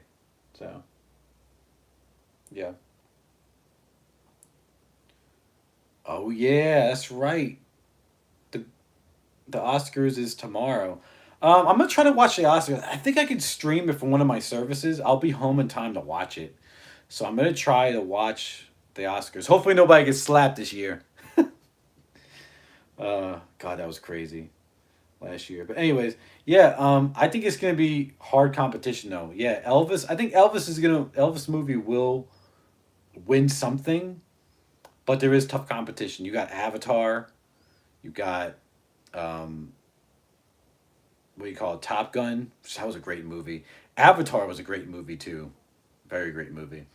And from what I understand, if I'm not mistaken, maybe Whale is in there or Brandon Fraser.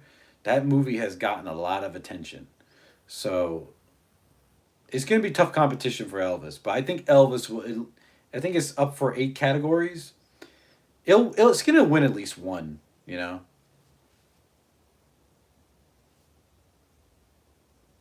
Yeah. Oh yeah, CJ. It's fun collecting.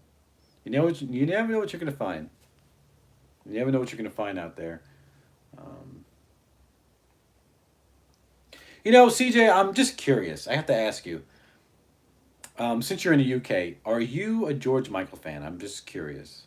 Are you a George Michael Wham fan or what? I'm just curious to hear. Because I'm a big George Michael fan and Wham. So.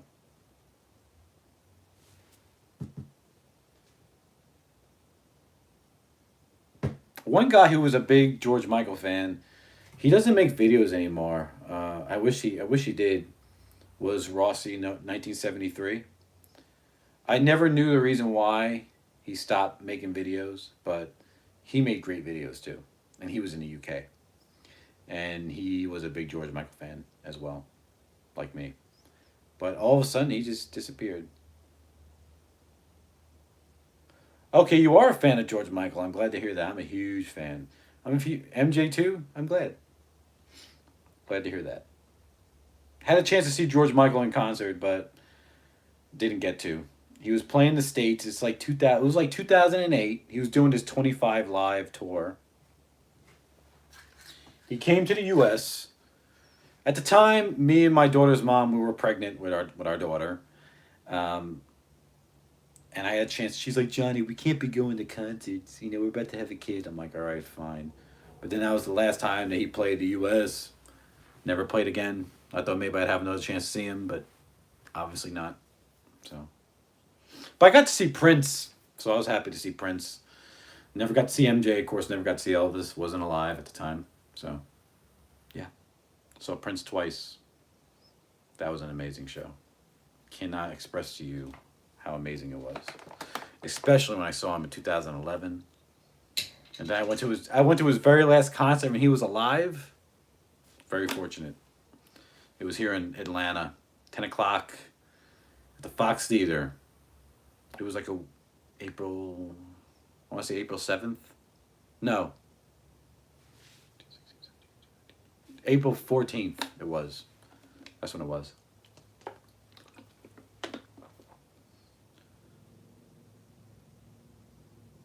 Oh, Rossi's videos were taken down due to people claiming the videos was theirs, but Rossi did his own work. Rossi and I are the best brothers. Okay. Well, that sucks. Sucks that happened to him, I guess. Why would people claim that? I know he used to use clips from, like, as a joke. I remember one video was for one of the vinyls. He used a clip from Pink Panther with bird crap, and that was funny. But I mean, yeah, it sucks that that happened. In 1976, my mom was trying to get tickets to see Elvis, but it was sold out, and I was 11 years old. Wow. Hmm. That's cool. My grandmother was supposed to see Elvis in New York. I think in Syracuse or Albany or something. She had tickets to go, but of course Elvis passed away. It was in August. He passed away before it happened, and she got her money back from her tickets. She said her friend that she went with, she kept her tickets, and those tickets probably go for at least a couple $100 now. An unused ticket. So, yeah. Do you think there will be a Prince biopic in the future? Good question. I don't know. Hard to say. There was supposed to be a documentary. Oh, really? Yeah, man. Let him know that I asked about Rossi, and that would be great to see Rossi again. If you guys are doing a video, man, that'd be great.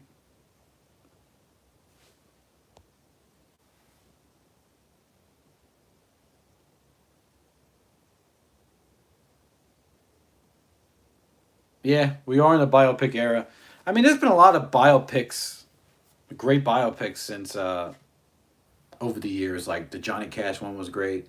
The Ray Charles one, that was a good one. As far as singers go, some of them I think need to be updated. Like I think it'd be great if there was a Little Richard. If they did, Jerry Lee Lewis did. They had one in the late '80s for him. I It just needs to be updated as far as the looks go. But like Elvis needed a biopic, and I'm glad he got one. So, no, because I'll be honest with you, I'm not. There's a lot of impersonators of Elvis that just Austin Butler outdoes them all. Um, the only other people I could think who played Elvis good was um, this guy, the guy Jonathan Myers. He did a pretty good. I think his name was Jonathan Myers. It was for the TV series. He did a good rendition of Elvis. It wasn't horrible. Kurt Russell, I'm in the middle with. He was a little much with some parts as Elvis, but he was young too. I mean, Kurt Russell was in his early 20s when he played Elvis, so he's a lot better actor now, of course. But he was okay. but Jonathan Myers did a better job in some aspects of it. But in some side profiles and all that, like Kurt Russell did look like Elvis. He really did. But he was sometimes too much with the mannerisms. But that's what a lot of people mess up when they play Elvis. They do too much with the mannerisms, like with the hand on the rings and the whole thing. Like it's almost a joke. That's why a lot of people when they played Elvis, it looked more like a joke. But Austin Butler had like a good balance of that, man. Good balance. I seen bits and pieces of the one in the '90s of Elvis. That wasn't horrible. I forgot about that one. But Don Johnson, horrible. The guy who played Elvis and Elvis and Me, horrible. Wasn't a fan of those. And I've seen Elvis and Me a million times, but yeah. So I don't know, but yeah. So I hear the rumor is that FTD is doing a big box of like a book thing. Those guys who do all the books, a lot of books for FTD. They're doing a Blue Hawaii one, which is great. Great Balls of Fire was pretty good. I'll be honest with you. It's been a long time since I've seen Great Balls of Fire, so I think that I need to rewatch it. I need to watch it somewhere if I can.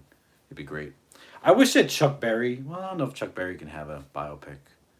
He has some crazy shit in his life too. But yeah. So. But yeah, so I heard they're doing a. It's in the works of the Blue Hawaii super duper box. I look forward to that. I'm gonna say I won't get it, but I probably will get it. I have the Jailhouse Rock FTD box, book. I mean, I have the That's the Way It Is book, with the CDs of the rehearsals. That really was a pretty damn good book. But so was the Jailhouse Rock. I did, like I said, I used to own the MSG book. Don't own it anymore. I own the Rock Around the Block one.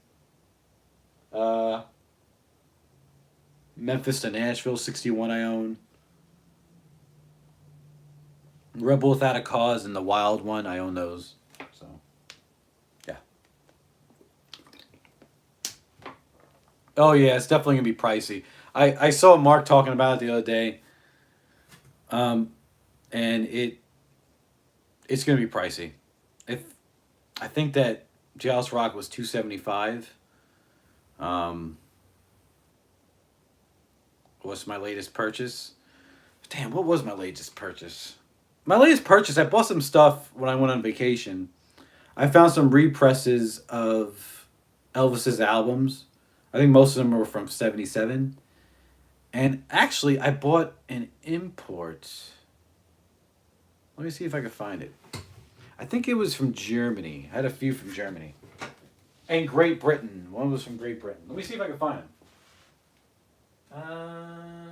Okay. So right here. Is it that? No. No. I bought this one. Oh, glare.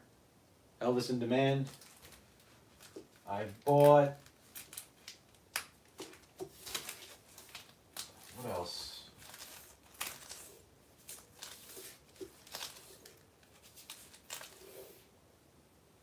No. Oh, I bought this one. Rare Elvis. Damn. Yeah, Stone to Shrink. Pretty nice. I think that's my latest of, yeah, those are my latest of Elvis purchases. And like I said, just represses of his albums. I think they were like the Black 77 label. So, good stuff. Cheap. Cheap is for me. So, yeah.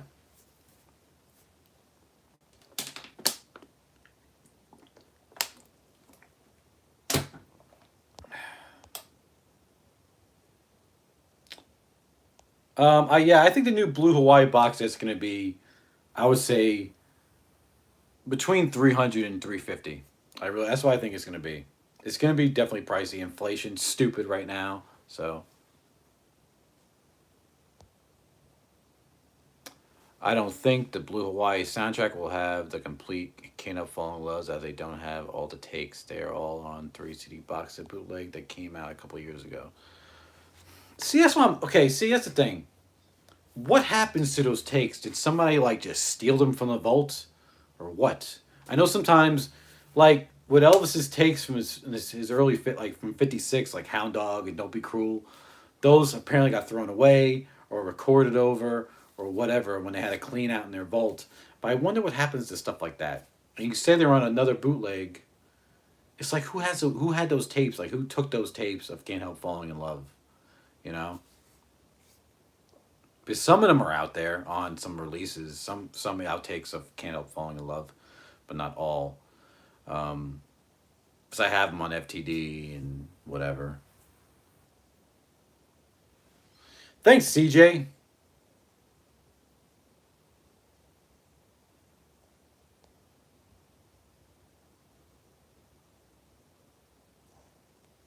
I got the Rare Volume 3 in near mint. Volume 3 of what, Curtis? Of Rare Elvis? Is that what you have? Or what is it?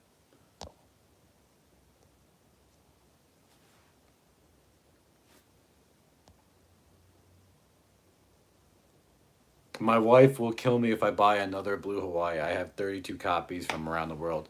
I mean, in fair defense, your wife isn't wrong. That's a lot of copies, man. I don't have that much copies of one album. I think the most I have of one album is like 7 or 8. They're just different label variations. I can't believe that FTD don't have them all. Me neither. Oh, okay. Rare Elvis Volume 3. I gotta see what that cover looks like. Now I'm curious. Let me look it up.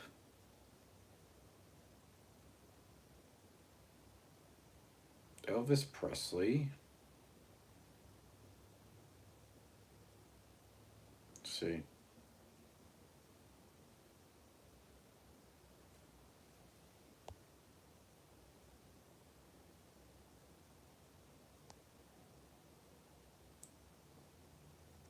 What session box set do you think will come out next? Well, I think Blue Hawaii will probably come out around the end of the year for the holidays, probably. Cash in on the holidays.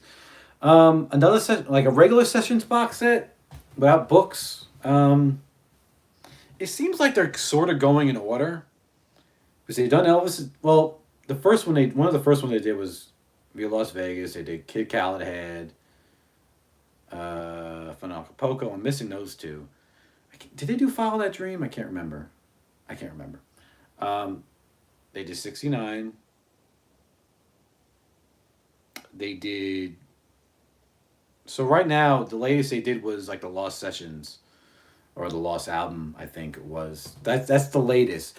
I think the next they'll do is stuff from like 66 to 68, like in Nashville when he did like Fools Fall in Love, and he did Guitar Man and Big Boss Man. I think they'll do a set with all that stuff because he didn't do a lot of studio stuff at the time. Or maybe they'll do, I don't know. Maybe they'll do How Great Thou Art if there's more. How Great Thou Art. I don't know. That's a good question. I can't wait till they get to Stacks. I'll love when they do like the Stack sessions to have everything in one place. I do have the Elvis at Stacks from RCA Legacy, Sony Legacy. It's a good set. That set goes for money now.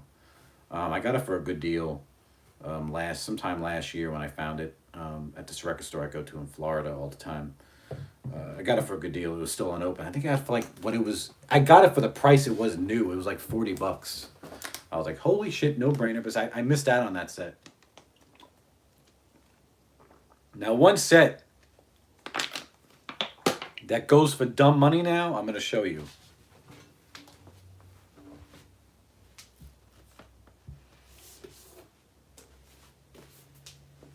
This goes for stupid money now. Stupid money. This has gone up there. I bought this when it came out too. So I got it. I think when this came out, this was under $100 when it came out, and now it goes for. I seen it go for what, $350 or something. It's ridiculous. I also have this version, crazy.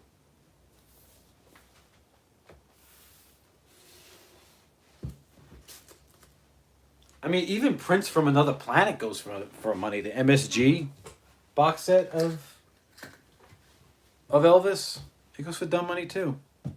Wow, I've been doing this for almost 2 hours. It doesn't feel like it.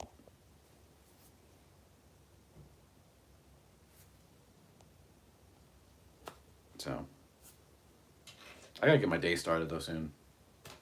I really should. I gotta go outside and spray the outside of the house because we're about to go into spring. You know, mosquitoes are gonna come out, spiders and all that. So I need to go outside and spray soon. I have to do it so no bugs will come in here.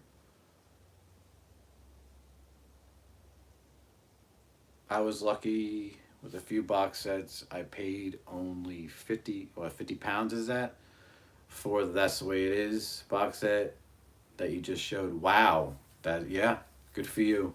Good for you. Sometimes you get lucky like that, man. Good for you. I'm proud for you because there's a lot of people who would kill to have that box set. What's that? That's the Way It Is box LP or CD box set? It's a CD box set. Can I open this up without getting blinded? Oh, okay, cool. Natural light. There we go. Let me see what happens if I turn this off. Ah, no. It helps a little bit. Okay. Yeah. There's some of those earlier Sony Legacy sets go for money. Definitely That's the Way It Is. Prince from Another Planet is starting to, and Elvis at Stacks goes. I seen it go for $100, and it was like a $35, $40 set. It's ridiculous. Collecting is definitely at its height, and I'm telling you, man. I go to a lot of record stores, talk to a lot of people, who own record stores. They're telling me they're like, yeah, CDs are definitely making a comeback. Now, of course, for people like us. We're like, dude, CDs never left. No, in the real world, CDs were out the door. But as far as collecting again, on a bigger scale, yes, I think people are starting to collect CDs again, and it shows in my eBay sales too, man. I sell a lot of CDs, and it's all my personal collection. So yeah. CJ asks me, what's next on my list to get? You know, CJ, I really don't have a list anymore. I was just saying earlier, I'm at a point of collecting. I just collect different labels now. I'm starting to get imports, but I don't shop online. I like to find stuff in person. If I shop online, that's easy access. Very rarely I'll shop online. Unless it's something really cool and unique that I want. Like I bought something I'll show in a minute. It's just really what I find out there that I don't have. Maybe different labels, maybe stuff from different countries. This record store I go to in Florida, he has stuff from different countries. I've been buying from him when I go down there just to visit my mother. But yeah, nothing on the radar like that I absolutely need to have. Because I've been collecting so many years, I'm at a point. I mean, look at all this crap. Look at all the stuff I have behind me. 7 of those cubes are just Elvis. But yeah. So, yeah, nothing special. Nothing special on the radar. But the last thing I really bought on eBay was this. Because I have volume 1 and 2 that came out in the US, so I wanted this one. Where's it at?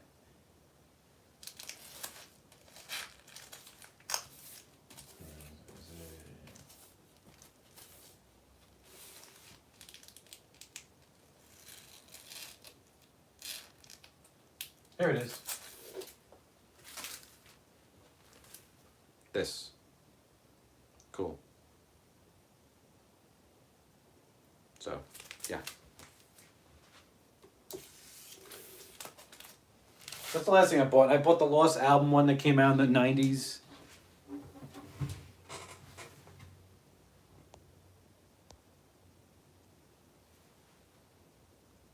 You can't be going store to store and finding some cool stuff. It's the magic of collecting. It really is. It's the hunt that's fun. It really is, man. Finding something that you can't find. Now, let me tell you something that I found that I should have bought on my last trip I did to Augusta, and if it's still there, which I highly doubt it is, it's probably not there anymore. I will get it. It was Elvis's first album, but it was the armed forces version, like, given to people in the military. I think it was a German pressing. Was it in a rough shape? Yes, it was. From what I understand, like on albums, let me just use this stuff in the air and like in the armed forces, it was normal for there to be a hole right in the middle of the cover. I think there was a hole in the middle of the cover, like basically where the spindle hole was. From what I understand, that's normal for military pressings. But he had, oh jeez, almost dropped it. He had an Elvis's debut album original on the arm. It was like the armed forces version. It was $100. Granted, it was beat to hell. So that's what really turned me on about it, and he wanted $100 for it. But, after I left and we were heading home, I said, maybe I should have bought it because it's something you really don't see. So, and at one point I had an original, I think it was from the UK, of Elvis's Christmas album. I bought that for a steal.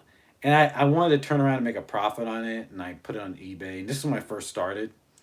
I put it as an auction. Tip people, if you want to get your price, just put a price or best offer as a buy it now. Don't put it as an auction, but sometimes people don't see it. And I actually lost money. I was so pissed. Oh my God, I was pissed. But yeah, probably never see that again, if not for a while. But yeah, it's fun just going store to store. There's one thing I do want to buy on eBay. I may pull the trigger on it. It's not super expensive. It's like $50 of an Elvis album. It's like an import version, I think from the UK, of one of his albums. So, yeah. Has anyone, okay, there's a lot of people, there's 16 people in there, I'm glad. Has there anybody who pre-ordered the Mo-Fi from Elvis in Memphis set? I did. I pre-ordered. I got 3 copies. It's just, they're only making 10,000 from Elvis in Memphis. If you don't know what I'm talking about, I'll show you an example. Because they just came out with Thriller from Michael Jackson on it. Where is it? Here it is. Wait. Where is it? Oh, here it is. This. They're coming out with a Mo-Fi version of Elvis's from Elvis in Memphis. If you should pre-order it. I think you can still pre-order it. Try to pre-order it. There's only 10,000 being made. They made 40,000 of this for the 40th anniversary of Thriller. Like I bought 2. I have number 1604 and 1605. So, and I'm going to do a review on this one day. These are the best pressings of any albums. Top quality control. This, I would say, Analog Productions has the best quality control. So, yep.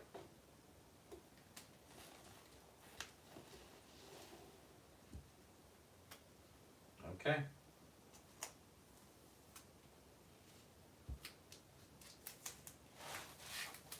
Oh, wait. You know what, CJ? If you're still here, maybe this was the latest I bought. This is a reissue from 2016. This was made in the EU. Or Germany. Yeah. Of Elvis 56. I would love to get the original pressing of it, but don't have it. So. Yep.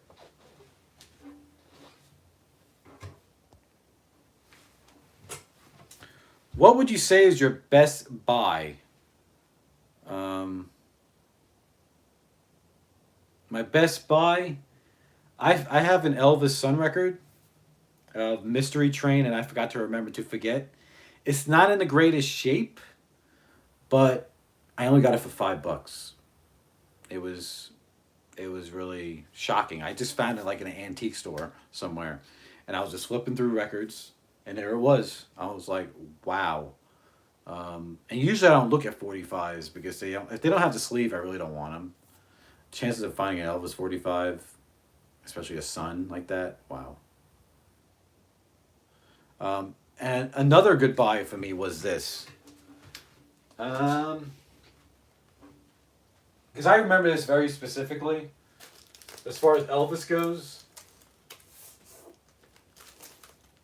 I got a beautiful original of for LP fans only. I got this for $5 too. I was at an antique store. $5 was on this thing. Crazy. I just remember that. So.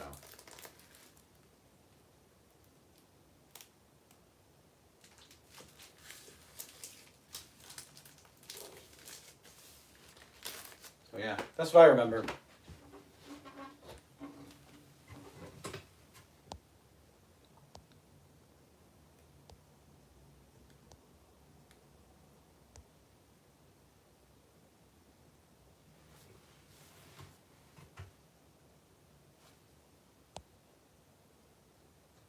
Yeah, Curtis, I have the Elvis 56 on CD too. I have it for sale though. It's like the deluxe cover, not the regular CD cover. There was a deluxe version. If you don't know what it looks like, I can show you what it looks like. But yeah, I have that for sale on my eBay store though. But yeah, I'm getting hungry, man. I'll be honest, I hope my girlfriend gets home soon because I want to go out and eat because I am starving. I had breakfast this morning, but that was forever ago. I wake up early. I naturally wake up early. I wake up usually at like 6 or 7. Hard to believe that the first Elvis CD was released in '84. I finally got a copy last week. The Legend 4 CD set. It was limited to 5,000 and sold out in a few days. Huh. I need to look up that.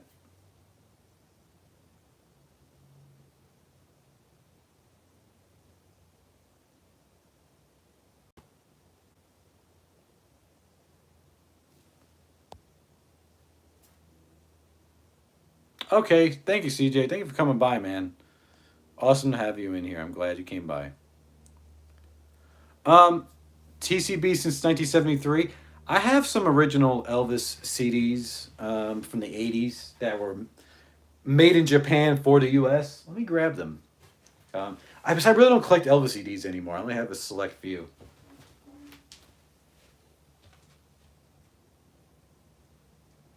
I'm just going to grab a handful. Ooh. Okay.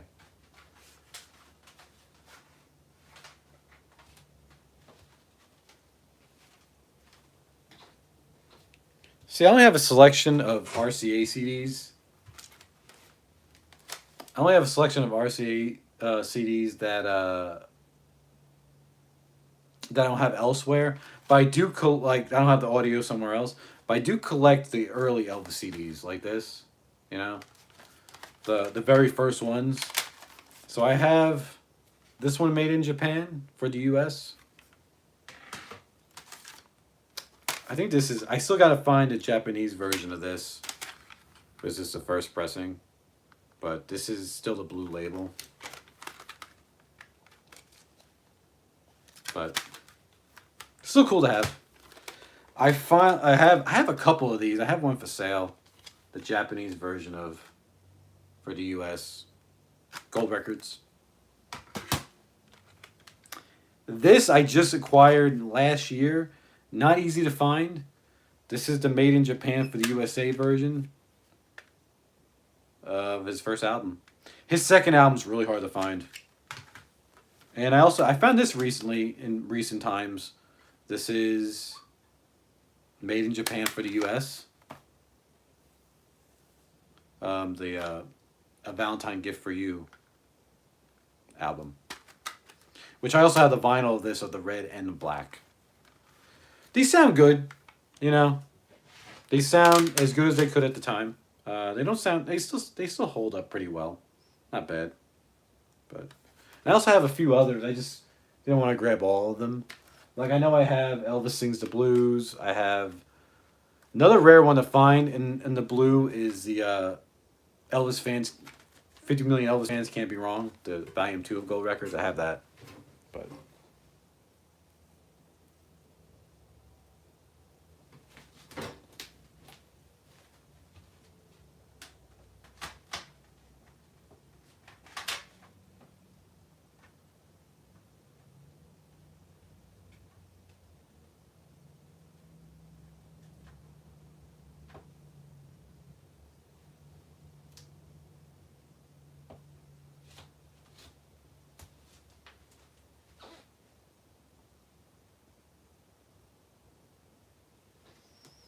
Okay.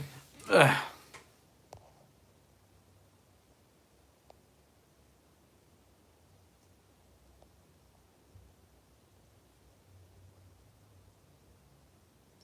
Yeah, Curtis, those blue labels are pretty cool. They have one for that say made in Japan, also made in the U.S. So those are the ones that say made in Japan are the initial first pressings, and the one in the made in the U.S. with the blue label is really just basically the first second pressing. If that makes sense.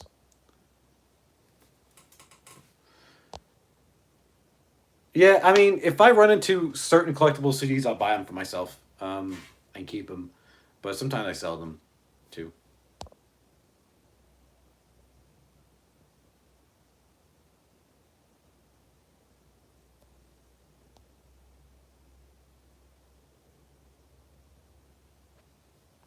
Just getting back on this for a second time, I just ordered that deluxe version of the graphic novel. Wow. Well, I'm glad I influenced you to buy it. It's really cool to have. I also have this version down here. This is not easy to find. It's called Graphic Elvis. This came out like in 2011, 2012. It's a totally different one. This came out for the 35th anniversary of his death. I showed this a long time ago. I may re-show it again because it wasn't good quality. This was numbered. It's in great shape. There's just like a little nick right here on his sideburn, but really, really cool to own and have. Good stuff. This came out, yeah, for the 35th of his death from Liquid Comics. Really cool.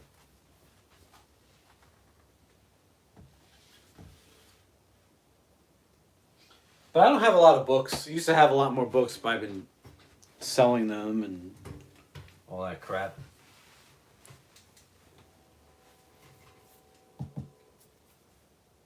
So yeah.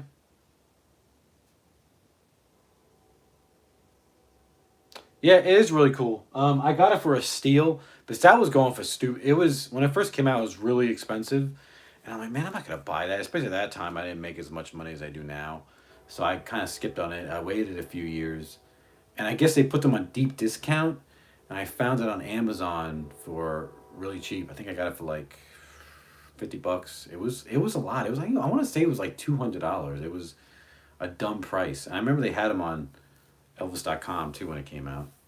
So, but yeah. All right, people. I think at 1 o'clock. It's 12:40 my time right now. I really am gonna get off because I gotta get my day started. It's already 1 o'clock in the afternoon, and I haven't really done anything. What am I gonna get to eat out? I don't know. I have to ask her when she gets here. What she wants to eat, or maybe when I go pick up my daughter, we'll all go out to eat. So my daughter got to finish up her chores first at her mother's house, and she just drags butt. So we'll see if I even get to see her today. She's crazy. But yeah.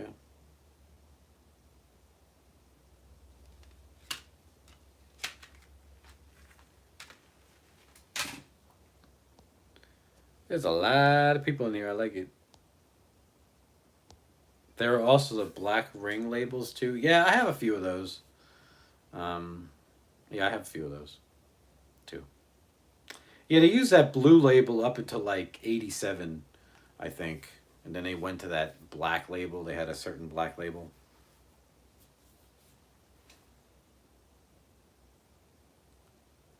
Go get a back Mac. Oh, a Big Mac. Oh, a Big Mac. Nah, man. No, thank you. I am not a fast food person. I can't. I can't. I know it was a joke, but man, I can't remember the last time I had McDonald's because it's just you don't know what you're eating, man. Just really with anything.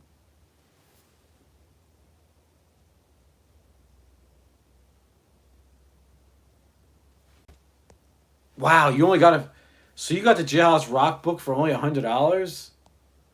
That's it. That's good. That's a good deal. But that went for 275. So hey, congrats to you, sir.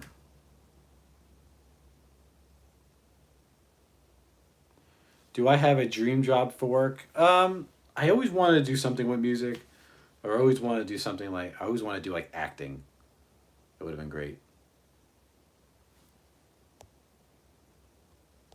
Oh, the novel. Okay. All right, never mind. But yeah, those are my dream jobs. I always want to do something with that. Definitely not what I'm doing now. But you know, adulting. I would love to get the book on FTD that MSG one that Ed has. Yeah, Curtis, I used to have that book too. I had it at one point and I sold it for a good chunk of money. See, when I hear people talk about it though, like lately, I feel like everybody's been talking about that book. Like Marcus talked about it, Ed, everybody. It makes me almost regret getting rid of that book, but I can't regret it because I made stupid money off of it. So, but yeah, if I was able to get it again, I would for a good price. I'm not gonna pay, you know, $1,000 for that book. You can kiss my ass. Ain't doing that shit. But yeah.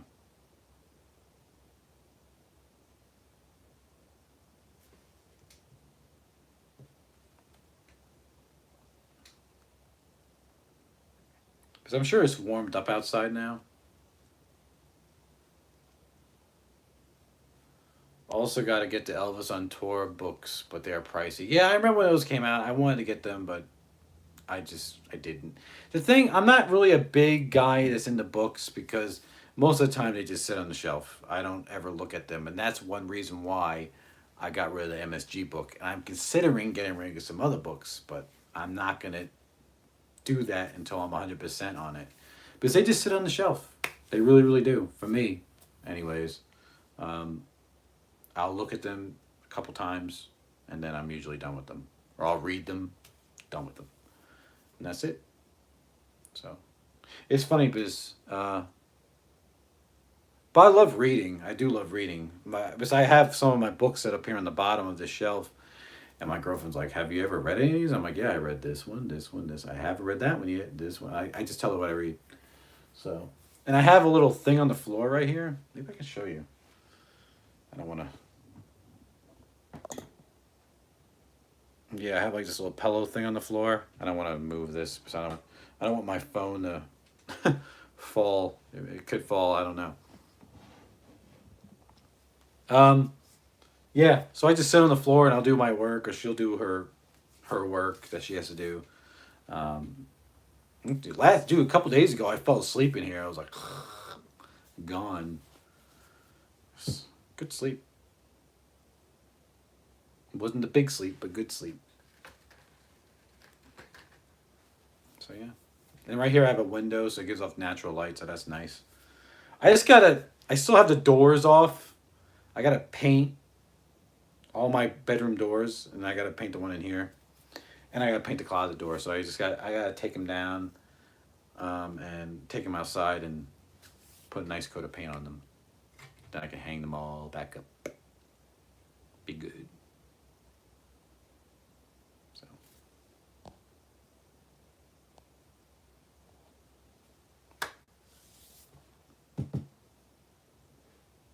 Any questions? Anything y'all want to ask? Anything y'all want me to show?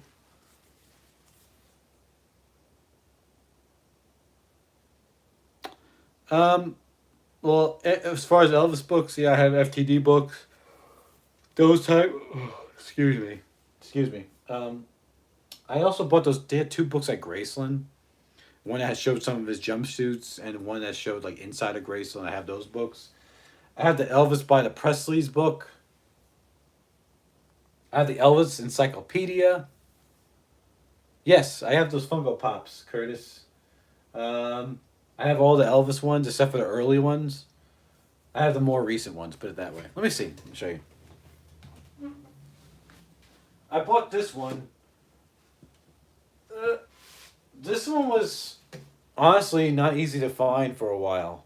Not at all. Very hard to find. Um, I also have the Prince ones, but I have. Here's the exclusive one from Yeah, Entertainment Earth, the diamond one. And I have the Blue Hawaii and a Jailhouse Rock one. It's up there, but way back there. But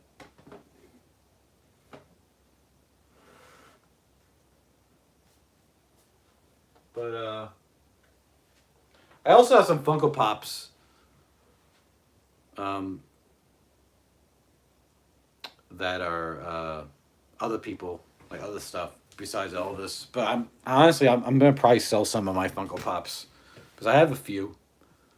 I can't believe that Funko Pops is. I can't believe that Funko Pops is going to actually throw in the garbage millions of dollars worth of pops. Um, yeah, I mean, people. There's people that collect them. There are people that have wall to wall of just Funko Pops. There's a few I wanted that I didn't get. There's a few I had a chance to get that go for money, and I just didn't buy them. Like, if anyone's into anime, I love Cowboy Bebop. I have a Cowboy Bebop one up there, but there's an older one that came out of Spike from Cowboy Bebop. I saw it a million times. Should have bought it. Didn't. It goes for like $200 now. Or some of the first Funko Pops that came out. Some of the first music ones were Elvis. They came out in like 2010, 2011, or whatever. They had a 50s Elvis and a 70s Elvis. And I remember seeing those in person when they came out. I'm like, what the hell is a Funko Pop? I said, it's just something else to buy, sit on the shelf. I didn't think nothing of it. Fast forward, those each, they go for like $500 each, those Funko Pops, which is ridiculous. Um, so yeah, in time, some of those go for money. They have like exclusive ones, and as I want to say limited edition the way Ed does, but I probably will butcher it, so I'm not gonna try. I would say limited edition, but I'm not gonna do it. Whew.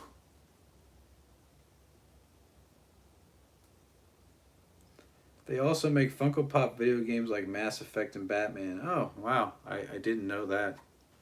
Didn't know they made video games.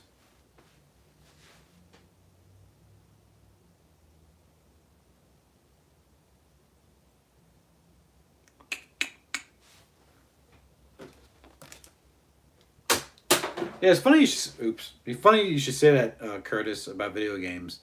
I When I was going through my organizing my stuff, I found my video games.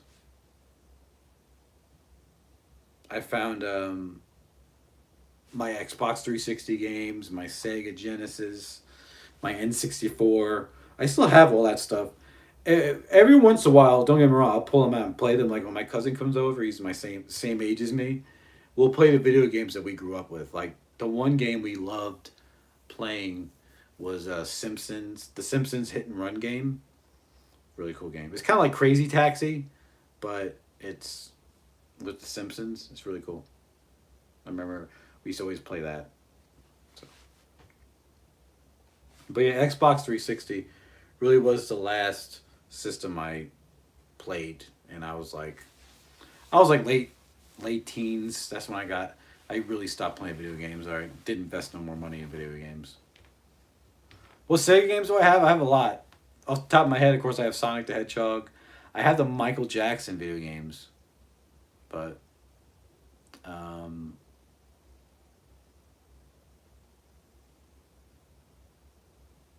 yeah. So I got a lot of video games. Uh, what other Sonic ones or Sega ones I have? I have a lot. I couldn't even tell you. Couldn't even tell you. I have a lot of them with the original box. I have some of the um, what do you call it?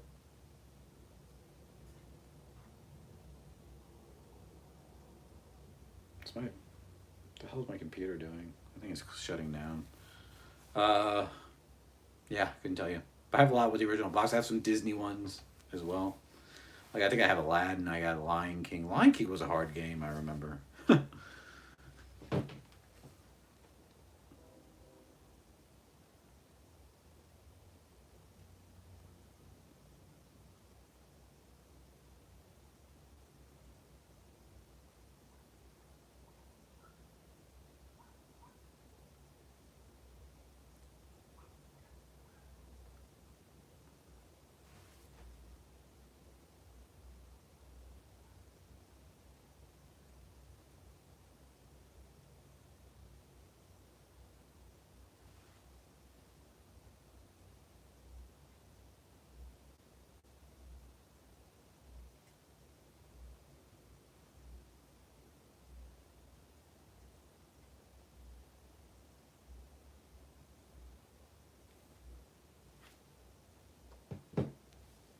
Hmm.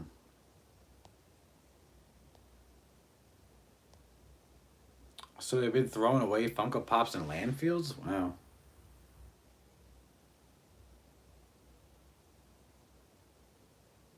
It's crazy. I mean, I'm sure, like everything, man, everything fades with time. Honestly, there'll be a time when LPs aren't going to be collectible again. There will be. But then eventually in time, it will recycle again. The only thing is, I mean, I'll be happy in a way when they aren't popular anymore, then I can get what I want. Carrie, what's up? I think you're catching it on the tail end. I'm probably going to be signing off in less than 10 minutes. I got to get my day started. I've been lazy today. I actually woke up pretty late today. And then I've been on here too. So, but yeah, it it's like if I wanted to sell my collection, this would be the time. Have I ordered the FTD of Elvis Presley Boulevard? No, Mal, I don't collect the Elvis vinyls of FTD because they're too far in. I can't. I just can't do it because I'm a completist. I had to have everything, and if I don't have everything, sometimes depending on the prices, I will start collecting them. But the FTD vinyls, they're too expensive. I'm not gonna start collecting those. If I was gonna get them, it would have to be all in one shot, and that would be thousands and thousands of dollars. So don't want to do that. I always wanted to own at least one FTD vinyl just to see the quality or hear the quality too, but I just never did. If I did get one of the newer ones, I think I'd want Raised on Rock. I really like the cover of that. It's really cool. I like the cover they did for it. But I'm gonna tell you right now, if they ever do Elvis's debut album, I will definitely buy that, and that'll probably be the one to buy because it's Elvis's first album. And if they do make it, it'll probably sell out very very quickly.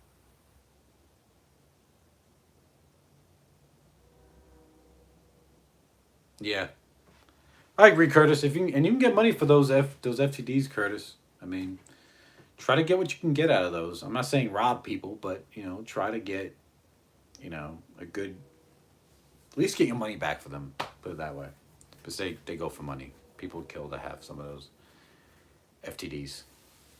So.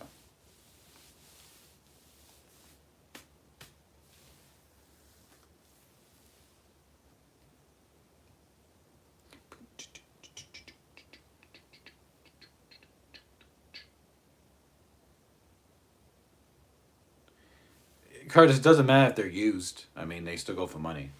They still go for some type of money. You can at least get your money back. What are they like 40?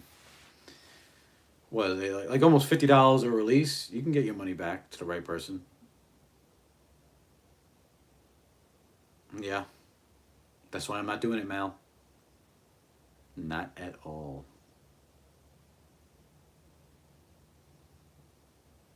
Because when they first started, yes, I do. When they do come out with the Blue Hawaii, I'll get it. When they first started doing the vinyls in 2009, I remember when they started, but at the time I was 2009. I was 20 years old. I didn't make as much money, especially as I do now. I couldn't afford them at the time. I just had a child, so yeah. I mean, that's good. Whatever works for you, Curtis. If that's the price you want, that's great.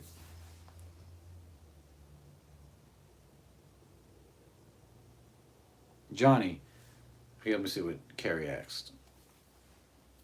Johnny, I had the 4 CD box set Elvis the Complete 68 Comeback Special.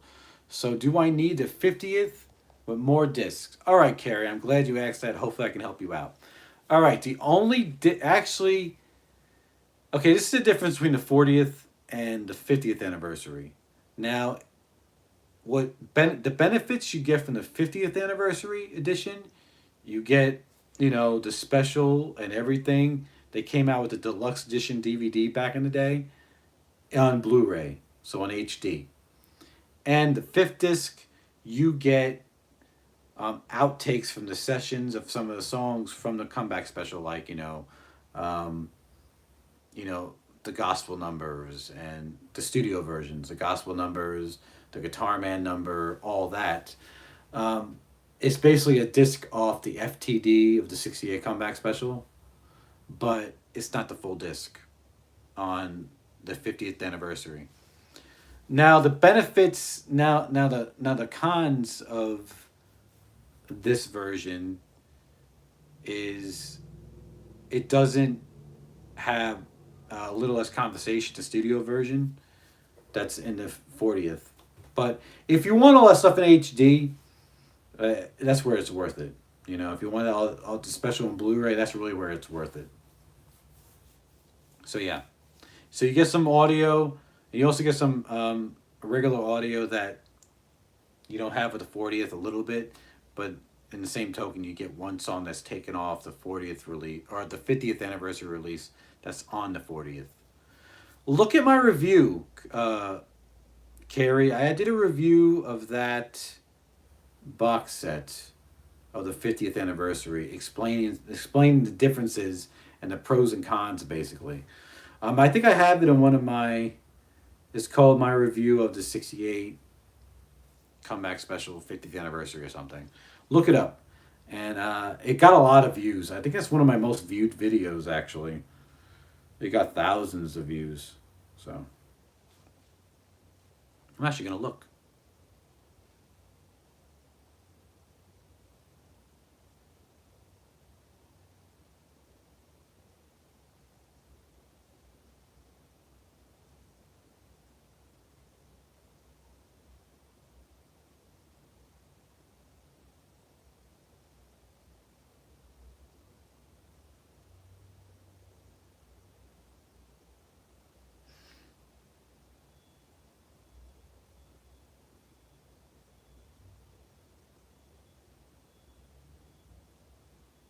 Yeah, that video, my review of the 50th anniversary '68 comeback special release, it's at 5,500 views, so that's pretty cool. One of my most viewed releases or videos. My most viewed video is at over 6,000. It's my Michael Jackson CD collection. Go figure. And then my Elvis Presley CD collection. Okay. Well, I mean, it's worth getting it for different reasons. I bought it because it's '68. It's Elvis. It's kick ass. I remember I sold my DVD version. I did sell that, but I still have my 40th version, and I still have the one from the '90s. I think it was the 25th.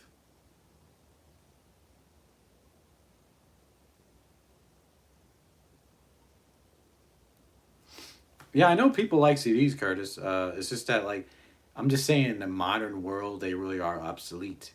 Now, for collectors, of course, it seems like when you're a collector, you collect something, you're like, yeah, people want them. But as far as in today's world, today's music, no, people don't care about having CDs. But like I said, they are making a comeback, and I think they will. They're going to make a full blown comeback like vinyl has, and I think there will be interest again. But just like everything else, it fades away. The vinyl will fade away again. It won't be as big as it is. There'll always be somebody collecting it, like CDs, but you know, not a full blown market thing. If that makes sense. But anyways, all right, people. It's 1 o'clock. I'm gonna sign off now. I've been on it for a while. I've been on it for 150 minutes. So I want to thank you all for stopping by. Um, and I appreciate y'all's comments and watching this and being participating. And I appreciate you all very much. And I'll see you all in the next video. Thank you for your support of my channel as it continues to grow. And I'm glad I was able to do this to show you where I'm going to be shooting my videos. This is my setup now. So thank you all for watching. And hopefully I'll do a video with you guys soon.